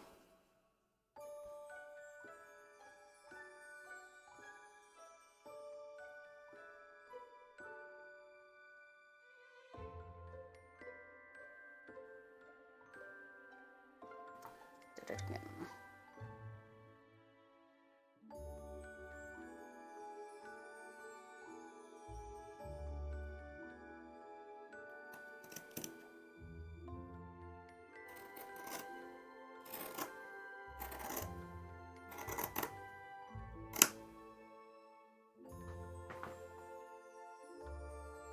Okay. It's 2.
So much hemming is in my future. Make sure that I have nice clean edges. Okay, so that's all of the flounces.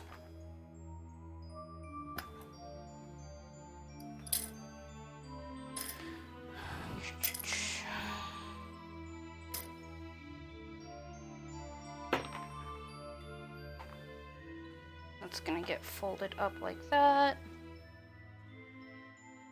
Okay, so these guys here are done, they're cut out. I need to go back through and pull all of this back. I'll cut this little piece off right there. Okay, and I'm gonna drop this back down. I'm gonna scoot these here, guys, all the way back up. But I'm gonna start my cutting from the top where the fabric's actually fully attached. So I don't have to worry about moving everything too much.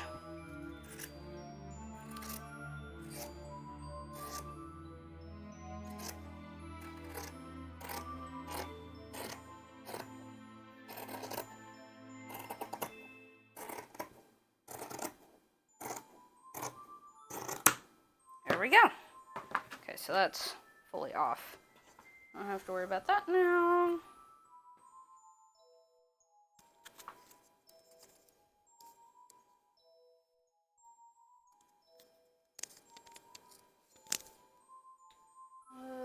Okay, so that's the dust ruffle for F.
That's too risky, so I'm going to swap back to this guy.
so that's the top ruffle, all nice and cut out.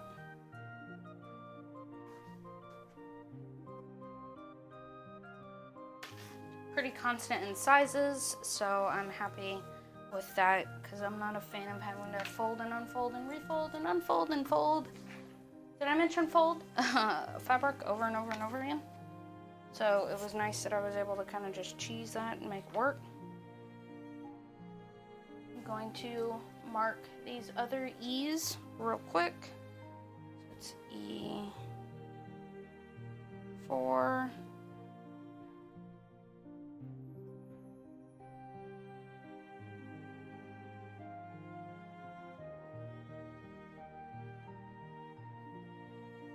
E5.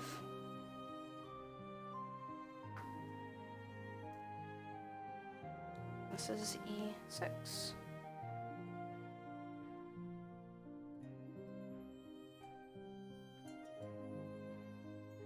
Okay.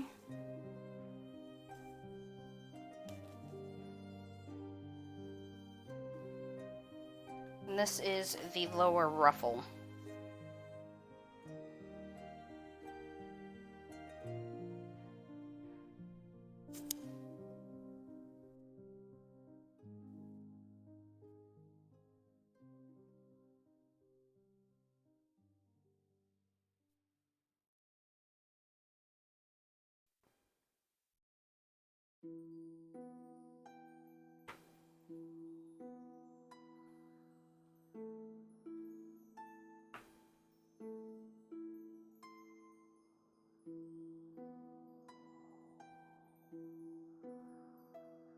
Fighting with the fan in here, y'all.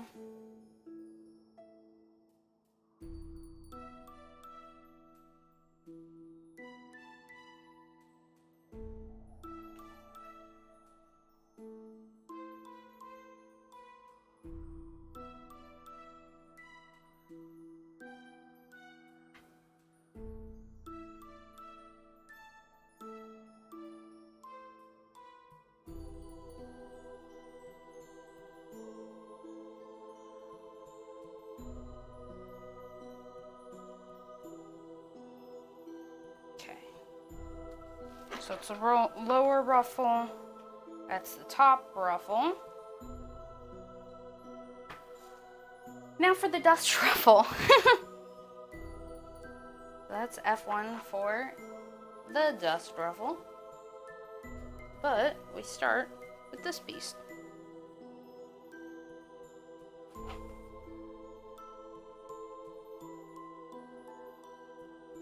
Fold it so it kind of stays together a little bit. Okay, I'm gonna put my blue back. Got my red or my pink out still. My little scraps. Rest of the scraps. And we're dragging it all back down.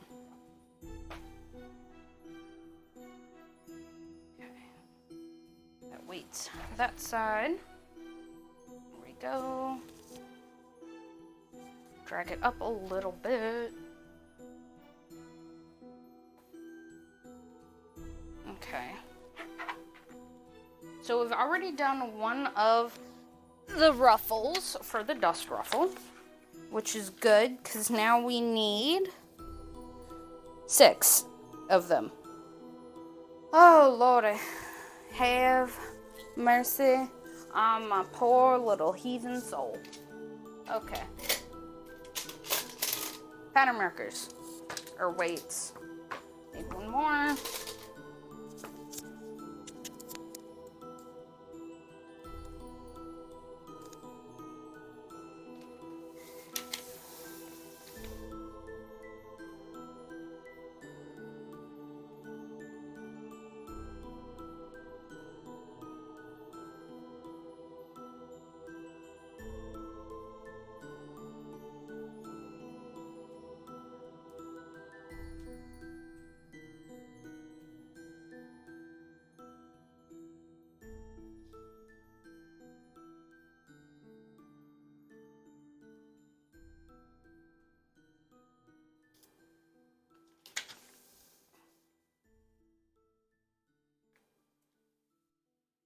So that's F2.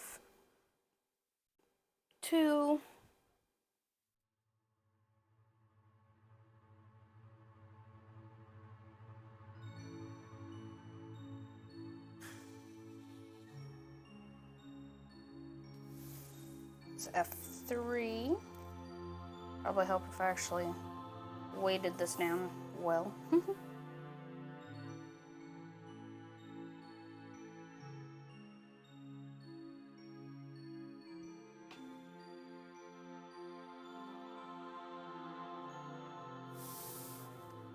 F4.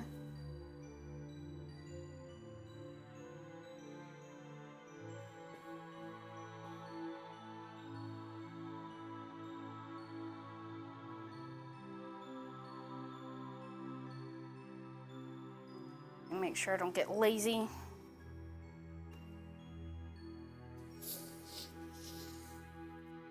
It's F5. And this is F6.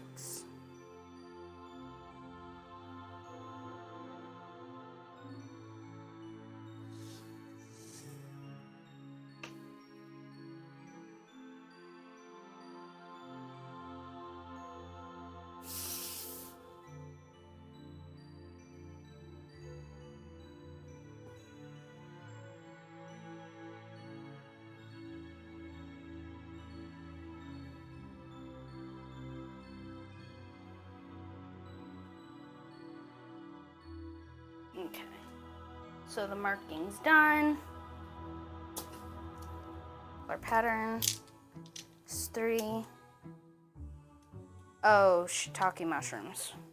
I'm not done. I need 3 more on the fold.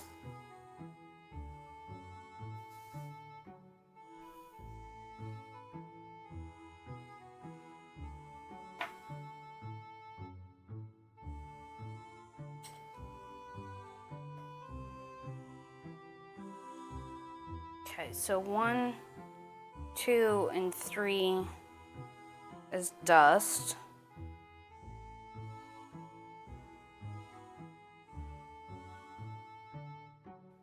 Just gonna type DR on it. Okay, so that's those. And then the next 3 is gonna be plain header. I have no idea what that means. But you know what? We will find out together. Okay, I'm gonna cut these really quick.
Whew, my hand hurts. But it's gonna be worth it. It is amazing how white the majority of this outfit is. Like, the only color is going to come from the second petticoat, which has that blue. The red of the outer fashion skirt. And the off-white cream that is the top. But other than that, the majority of this entire project is this color. Which is also pretty historically accurate, so that makes me happy. Because they would have done their unmentionables, which, you know, is your underwear and stuff, in a generally color-free fabric to help with washing. Because color in the old days, they didn't have any, like, color stay dye, really. So to help keep fading from occurring, they would go through and just make their undergarments of stuff like this.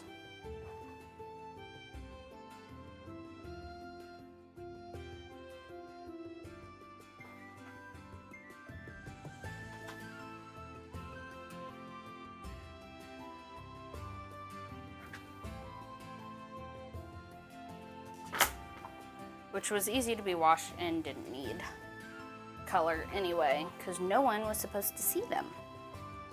Yeah, Minnie. That's your history. You're welcome. Yeah?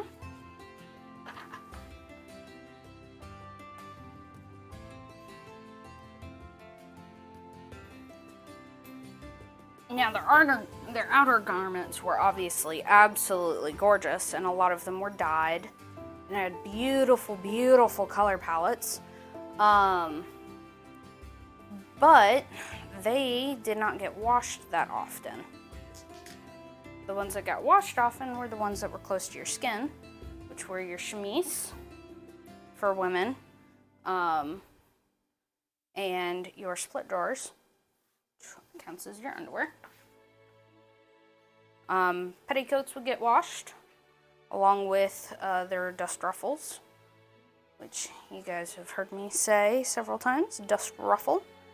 And that is a quickly attached strip or set of strips of fabric that were attached to the bottom of a skirt garment that would come in contact with the street, or be the closest thing in contact, or having possibility of contact to the street, that could be easily removed and replaced over time. Which is good, because if you spend, you know, a whole lot of money on your nice silks and satins for your upper class outer garments, you didn't want those getting ruined. Because as your hems sweep the ground, they slowly wear out. And if you're cutting into that expensive lace over and over and over again, at some point you're not going to have any lace. And that's expensive to continuously have to replace. So obviously people don't want to do that.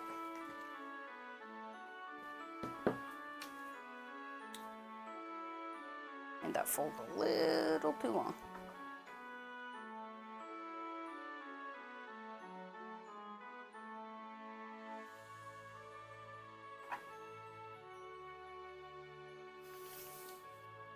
Oh, yeah, there, looks good.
There goes my pattern.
Here we go.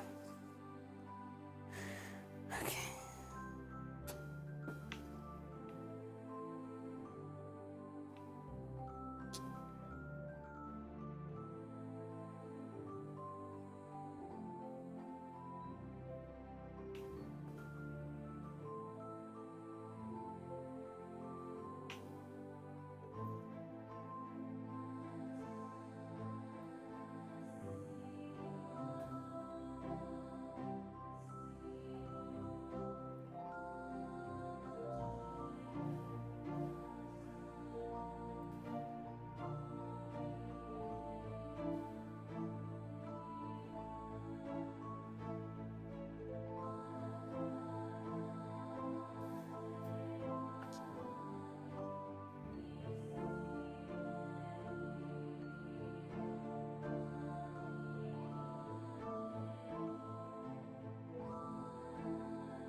Okay, those are all ruffles, falls of dust ruffle, whack.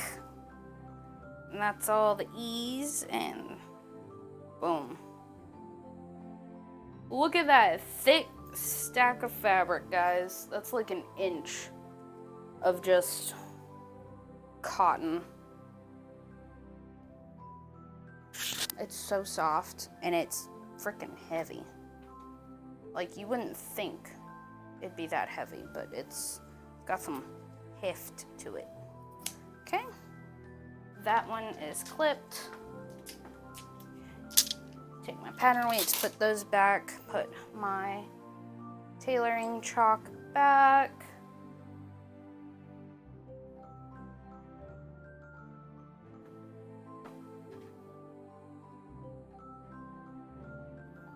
An extra bit of that just in case, because you never know where I messed a pattern up and I didn't read it right.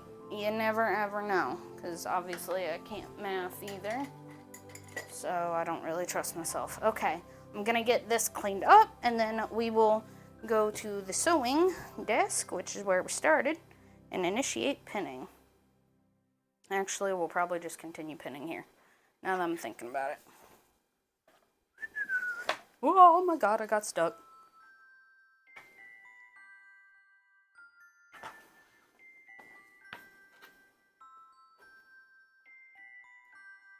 Stuff is so soft. It is amazing.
There we go.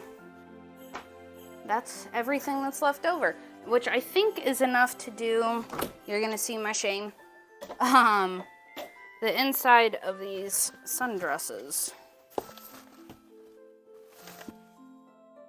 Don't mind my craft closet, guys. Still work in progress.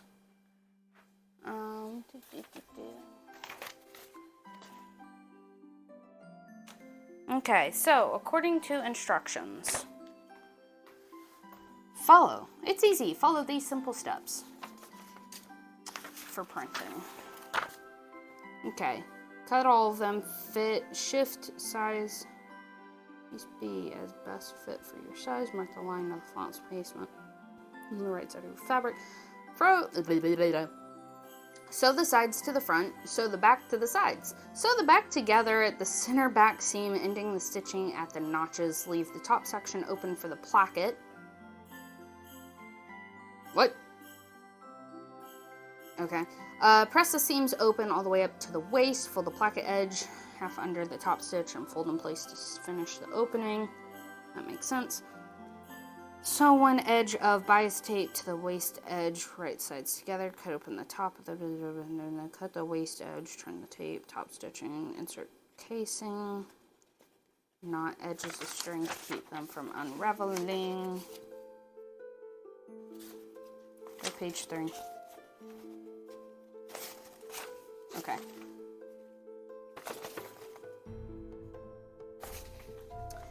Dust ruffle. Sew all the dust ruffle sections together on the side seams, making one large circle. Hem the ruffle by turning the edge first half inch, then again half inch, stitching in place. I don't really understand what the heirloom edge is. Oh, that looks like hell. Okay.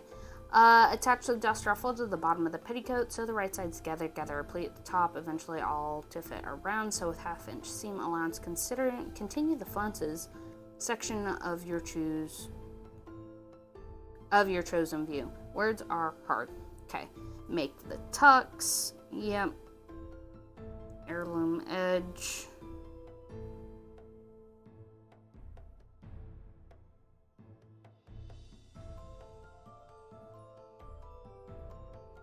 Oh, okay. It's to get rid of the fabric. Yeah, no, I'm just gonna leave that. Make insertions. I'm not doing insertion lace. I know I'm horrible. I'm deviating so much. Okay. And then we're doing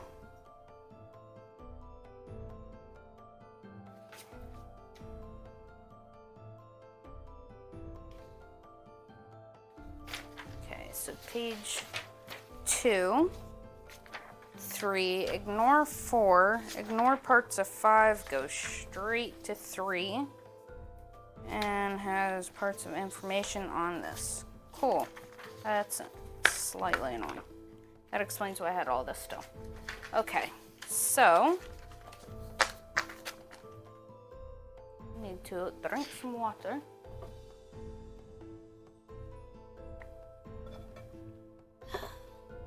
I'm a thirsty hoe. Scratch my back, because oh my god, I'm itchy, y'all. I have a back scratcher somewhere, but you know, bendable rulers shall suffice for now. My books. Okay. So, I think we're gonna tackle the skirt. Okay, so C is the back. That's also the back. Which means that these are B and A. I don't have a right and a wrong side of fabric with this, which is amazing. Amazing. Okay, and I've got to check to see how straight the front cut is. That looks pretty darned straight. Which probably means that it connects on this side. That's what it looks like. This looks like the back.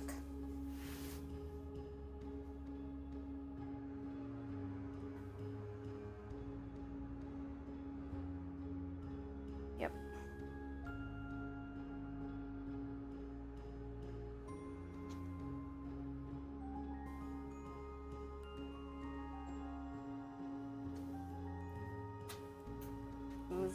over, I'd be here, and then A is next to it, and B is next to it again. It's in this direction. And then at some point C gets pinned on, but I don't want to have to deal with that right now. So we are going to work on this.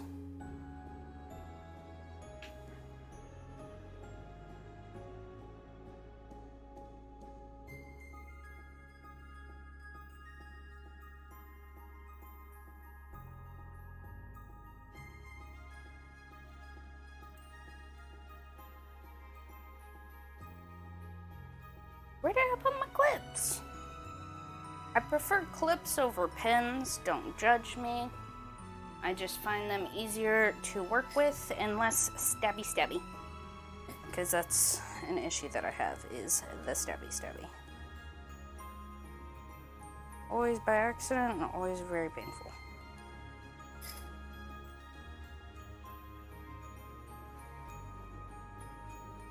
Boom. That clip.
This might actually be a fabric that I could get away using pinking shears on. Pinking shears do like little zigzags or scallop cuts on the fabric. What it does is it interrupts the threads in the fabric just enough so it helps keep them from fraying, unlike a straight edge. Straight edge will continue pulling and pulling and pulling, versus the pinking shears break up some of that integrity in the beginning of the fabric, and it helps actually keep fraying from occurring. But this fabric is so tightly woven, it seems, and the only reason I say that is because I have used other muslin that right now I would just be pulling threads and pulling threads. But this is, I think, more of a broadcloth muslin, I think. So it has a little bit finer of a weave, tighter of a weave. It's super, super soft, y'all.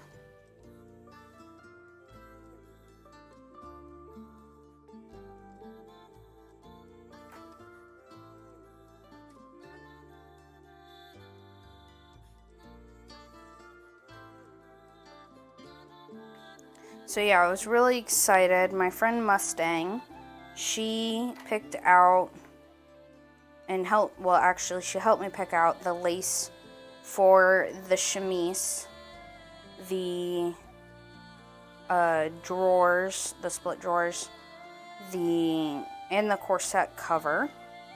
And then my friend Trees, who's a moderator in here, if you guys were here earlier, you would have seen her. She picked out the Petticoat material for me and helped with that, including the lace for those, and some of the little extra applique bits. And then my husband Vested picked out the fabric. Well, Trees also picked out the fabric and stuff for the corset, which I'm really looking forward to showing you guys, but I won't be showing that until we actually get to the corset part, because I am legitimately dreading having to do this thing. So, you know how it is. Yeah. But Vested picked everything out for the fashion layers that everyone's gonna see. So I am looking forward to getting to make that. So that's the, am I looking at the right way?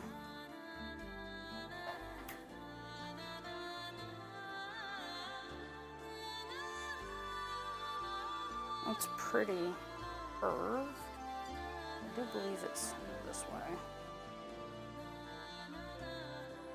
Yeah, that looks about right.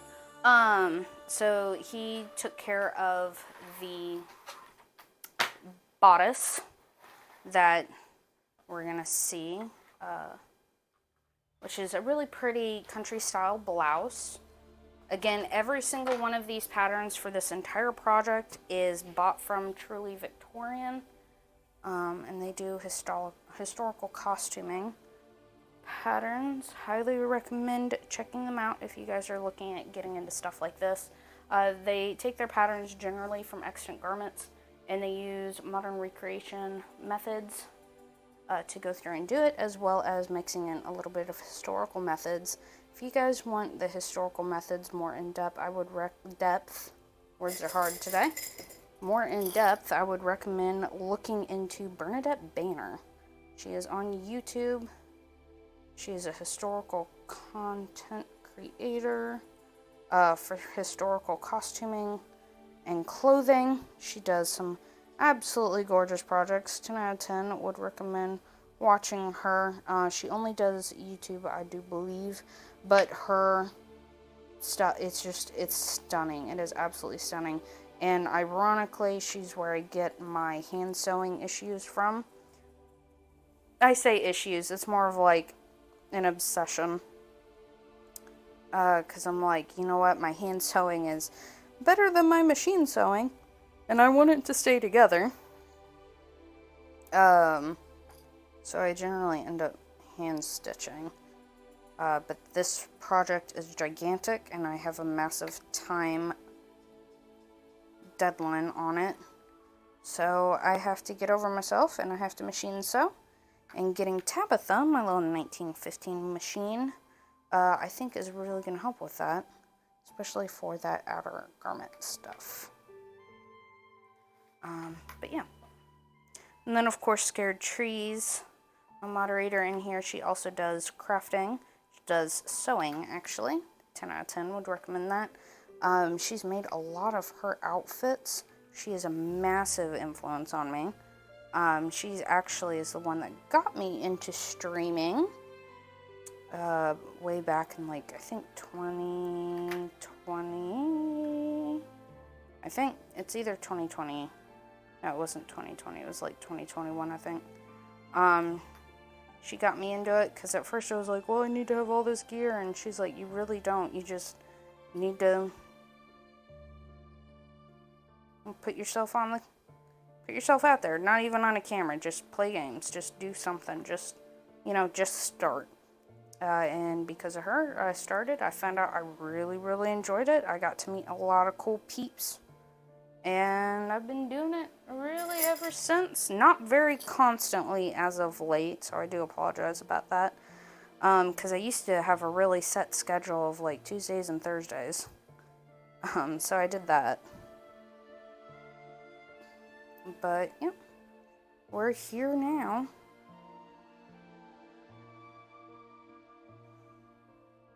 I'm almost done getting all of this here pinned together. I was hoping we'd be able to sew tonight, but I don't think we're going to. So we'll do that tomorrow. And I will most likely do a short stream for that and show you guys what's going on there. Hopefully you'll enjoy it. Who knows? Maybe you won't. And if you don't, that's fine too. Everyone's got their preferences.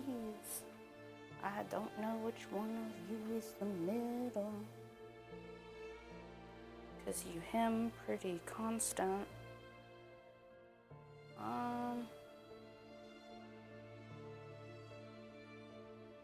Oh, you're the placket. Okay, hold on. How is the placket supposed to be done? Does the placket go together? I can't remember. You think I would have paid attention when I read this, but I didn't. I'm dumb.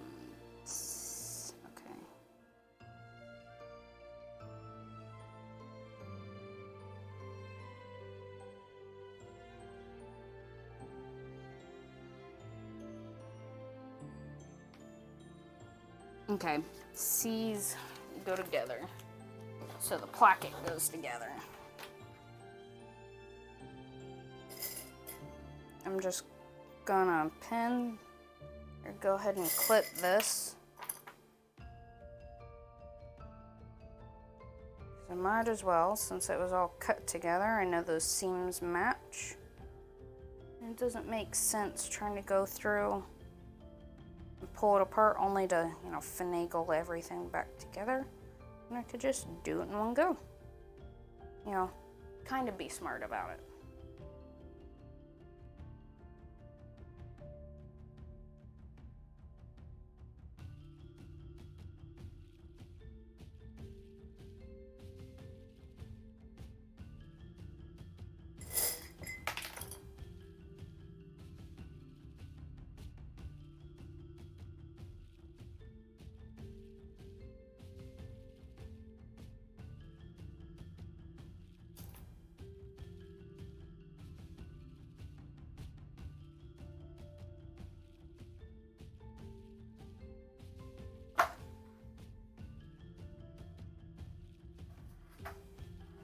This is the upside of not using fashion fabric, because it does not matter which side I'm sewing on, because they're all the same. Now when I do use fashion fabric, it's going to be a little bit of geometry. Get a little bit of math going. Making sure everything's together. Hope I have enough clips. Probably won't. Now, generally speaking, since these are pretty straight edges, you don't have to clip your seams together this close like I am.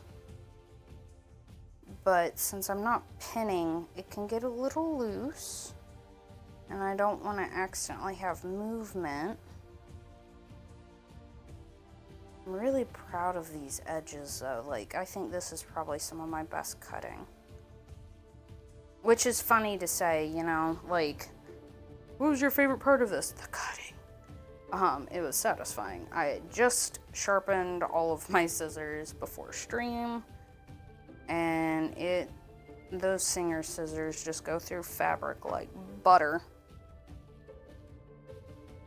And this high thread count is just, it's glorious to cut through. It's a very easy line. There's very minimal fraying occurring right now, which is absolutely wonderful.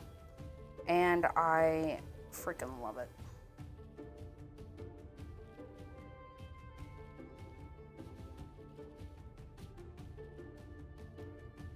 But we did a lot today, guys. We got the main body of the petticoat effectively pinned. We got every single one of those 6 million pieces cut out, which was a feat in and of itself, because good lord, that took for actual ever. I think I aged 17 years doing that. I did not realize there were so many pieces that went into a petticoat, especially considering the fact that generally no one saw the petticoat because it was an undergarment. So dang. The Victorians and Edwardians love putting lace on stuff that people did not see. It's oh, this is a $3,000 outfit? The fabric looks pretty plain though. Oh yeah, no, it's all in the lace. Well, where's the lace? On my titties. It's not like you're going around flashing everyone. I mean, maybe you are, and you know what? You do you. I judge no one. If I had the body confidence, I too would probably do the same. But here we is. Finishing up the last of this. Hopefully, get it all done. So what I'm gonna do is I'm gonna lay down the initial stitch, which is gonna be 1/2 inch in. And then I'm gonna take all of this material and fold it over.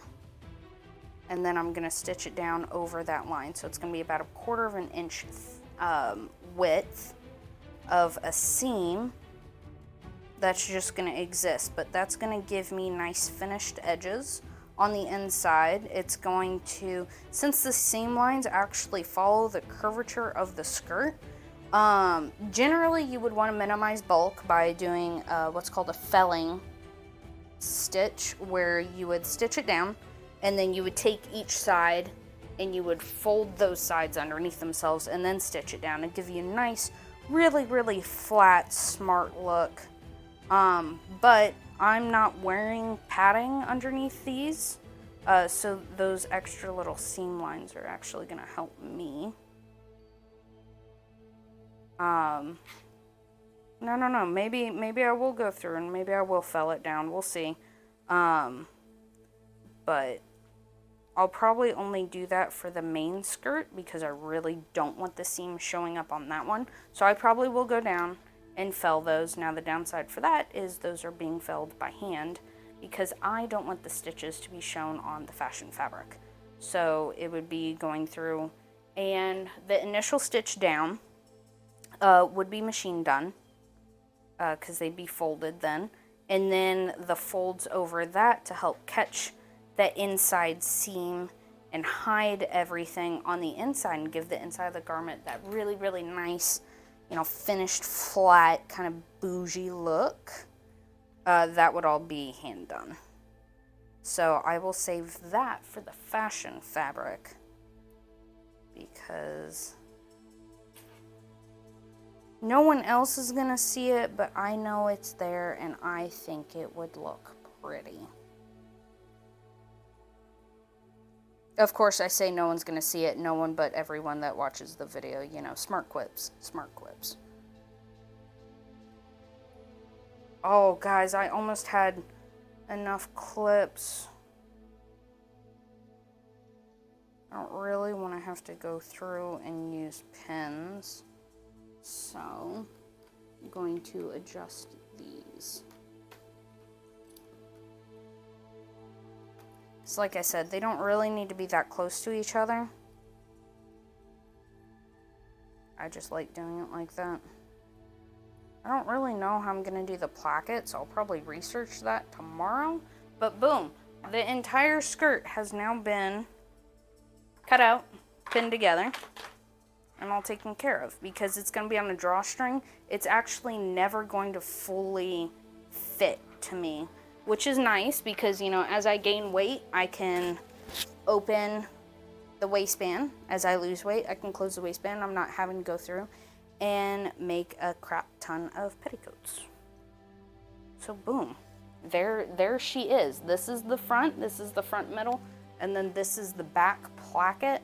So you'd put a modesty panel in with this the back placket that would kind of fold in and button somewhere.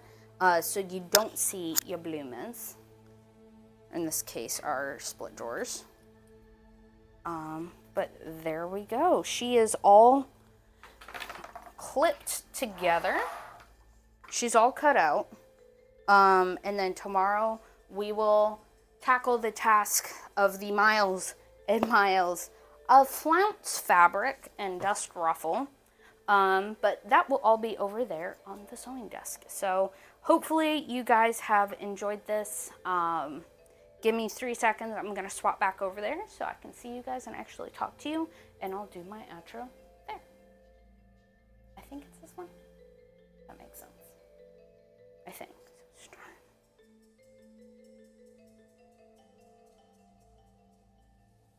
We'll find out.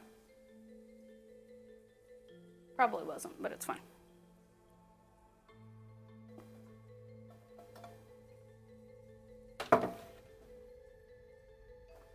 Oh, yeah. Definitely not it, y'all. I didn't even do it. Close that out because it's stupid and annoying.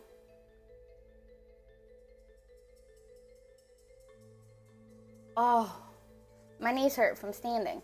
But my back doesn't hurt, which is the best part because the leaning over just absolutely kills.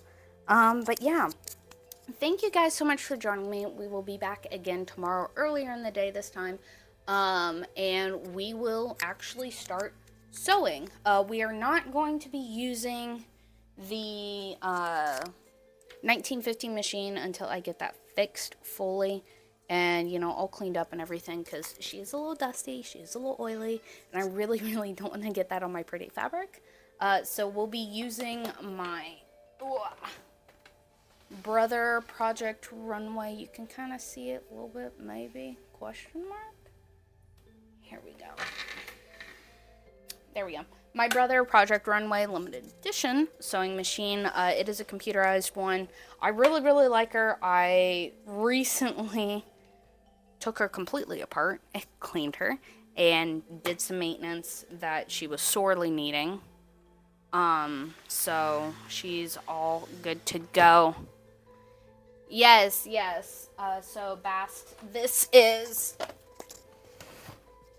oh my god, a heavy machine.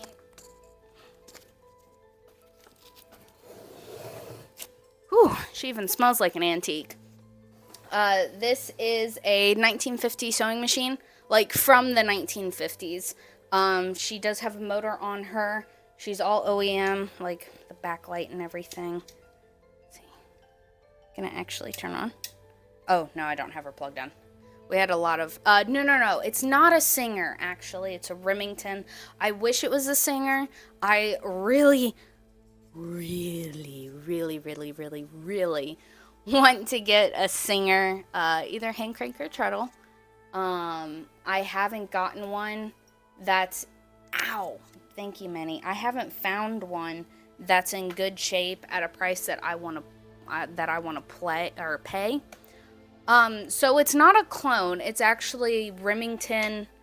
This is a clone of a Remington, but Remington and Singer were competing for this particular style in the 1930s to 1950s when we started turning them in electronic. So, yeah. She's freakishly hefty. She got some chunk to her. Really heavy, but she's in beautiful shape. Everything runs pretty well.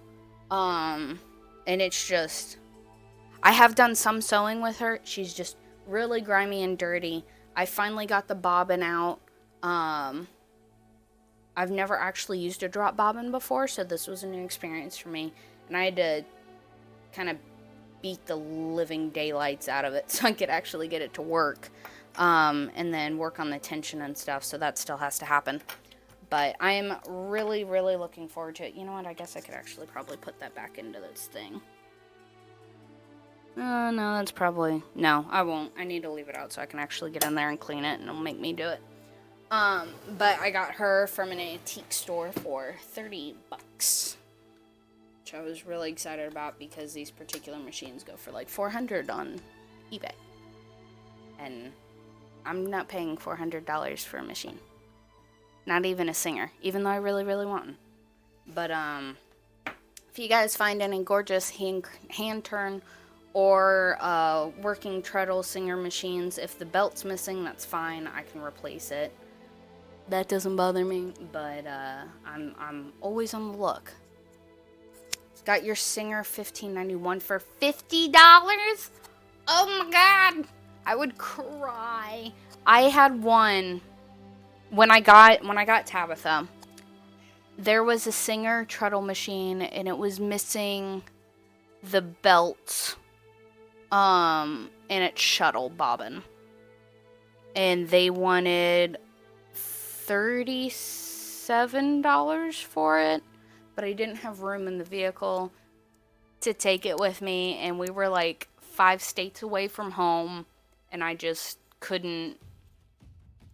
I couldn't have afforded to ship it, and I also couldn't have afforded to pay someone to like haul it. So we unfortunately had to leave it there. It makes me really sad, and I'm still kicking myself for missing it. But Tabitha was a pretty cool find, and she's blue, like my channel. So I was really excited about that. Yes, Trini, all about saving the monies. I have a white treadle that I never use. Oh, that's actually impressive. I didn't realize that they had made white treadles. I only ever see the black ones. Yeah, Minnie, I know, it's sleepy time. But yeah, so I'm getting more and more into sewing, so, back into sewing. I'm getting more and more into historical style, sewing. Yes, Minnie, very cute. Thank you, baby. So getting to use these machines and rebuild them. You don't think you've unfolded it in over 20 years? I would cry. Yeah, right, Minnie? I'm trying to stop hand sewing everything, so that's the big thing. I think getting to use these antique and vintage machines and keeping them running, keeping that history, and then getting to actually use them on projects like this, I think that's really, really fun. And I was talking to Vested, and he was like, you can get a treadle machine, because he just thinks they're really, really cool machines too. So yeah, but I'm looking forward to it. I'm looking for machines I use so I don't need it. Dang, I'm jealous. I was really hoping the antique stores around my house would have, please stop, would have some really nice treadle machines, but I didn't see any of them. And the one treadle machine that I did see, someone bastardized it. I was so upset, okay? They took the gorgeous treadle machine and they drilled into it and put a motor on it. Like, I know when base machines started coming out, and I know how people go through and they attach these things. Like, that's just, it's something that I find intriguing, and yeah, this was done horribly. It was not OEM, because this particular machine was from like the 1870s, and they did this to it, and I'm upset. It makes me angry. I can't believe they treated a singer like that. I did have a chance to see some gorgeous hand crank ones from Germany, but apparently they were part of this antique owner's private collection. They were in beautiful working condition, and they weren't for sale. And I was just like, I fucking dare you. How dare you put this on display and not sell it at an antique mall? Oh, I was so angry, but they were gorgeous, and I got photos of them. So if you guys check out the YouTube channel, I'm hoping to edit my first ever vlog and get all that put together, because they were beautiful. Oh my god, they were gorgeous. And they were German and hefty, and one of them, I was able to narrow it down between 1902 and 1915 for its make, but the German factoring company doesn't exist anymore, and I couldn't find much information on it.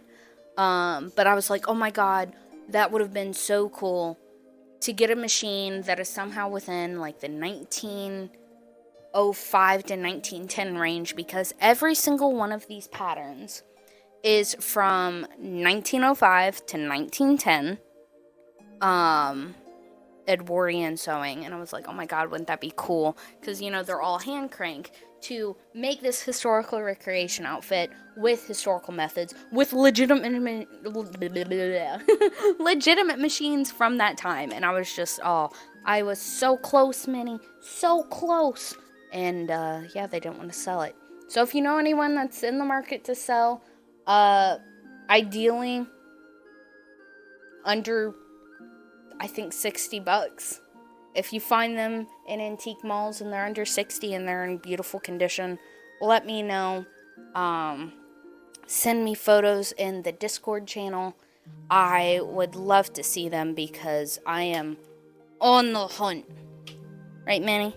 And God, I love antique machines. They are gorgeous. Yeah, she's upset because it's bedtime and we're not asleep. But that's going to be all for me today, guys. Thank you all so much for joining me. Hopefully you guys found some enjoyment in it, found some chilling in it. I hope you liked it. We'll be back. Unless you're too far away to ship one. Yeah, I am in the U.S. I'm on the East Coast. And pending shipping is something that we would talk about. So yeah, if you guys are interested in more content, check it out. Leave a follow, leave a like, ring the bell. I am on Twitter, Discord, TikTok, Twitch, Instagram, and YouTube. If you guys use command socials, so the exclamation point socials, it will pull up my link tree, which has a link to literally every piece of social that I have, including my website for my Etsy where I sell my little crocheted items. I've got a snom that's currently staring at me right now because I haven't put its spikes on and it's angry. But I've got that snom and I'm ready to get rid of it. So we're doing that. As you guys can see, we do a lot of crafting on this channel. We also do a lot of gaming. This Saturday, I'm going to be doing my Elden Ring stream. My first time ever playing this game. Haven't looked into it at all. Yeah, like, I downloaded it, and that is it. I haven't even made a character. So, you guys are going to get to see that and watch me cry a lot because you guys hit your sub goal, and I am a woman of my word. As much as I wish I wasn't right now. Yeah, Trini, I know you can't wait. It's funny how you guys band together for that. But, like, I have it set up. If we hit partner, I will make my hype emotes outfit, that little maid outfit, on stream, and then I'll wear it. And, you know, you guys don't band together for that. But watching Viper go through pain of Elden Ring, I think we hit the goal in 2 days. Thanks, guys. Thanks. But yeah, no, I'm really looking forward to it. We're going to, as promised, until I beat the first boss, anytime I open up Elden Ring, until that first storyline boss, I will play it on stream, so you guys can watch the pain, so you can get your clips and your fun. Minnie is just loving the cuddles. She's getting a little fupa. Look at the little football, little chicken leg. She got a little chicken leg. Anyway, but yeah, we'll be doing that. Of course, we'll be doing a lot of crafting streams because this project has got to get done by no later than the middle of October. And we'll see when this lace comes in, and I'll probably end up hand sewing those on because I have a problem. Because I might not get the machines that are period, but you know what is period? Hand sewing. Hey! My fingers hurt. I have no feeling in this index finger anymore. Or this one. It's great. You guys should follow, like, comment, subscribe, sub, all that good shit. But yeah, check out the socials. Follow what you want to follow. And I will see you guys again next time. I should be live again tomorrow, and we are putting this petticoat moderately together. But until then, it's been a pleasure talking to you guys. Hopefully, if you want to chat some more outside of stream, you guys should join the Discord. That link is randomly circulating through here. But until then, I will see y'all next time. Right, Minnie? Bye.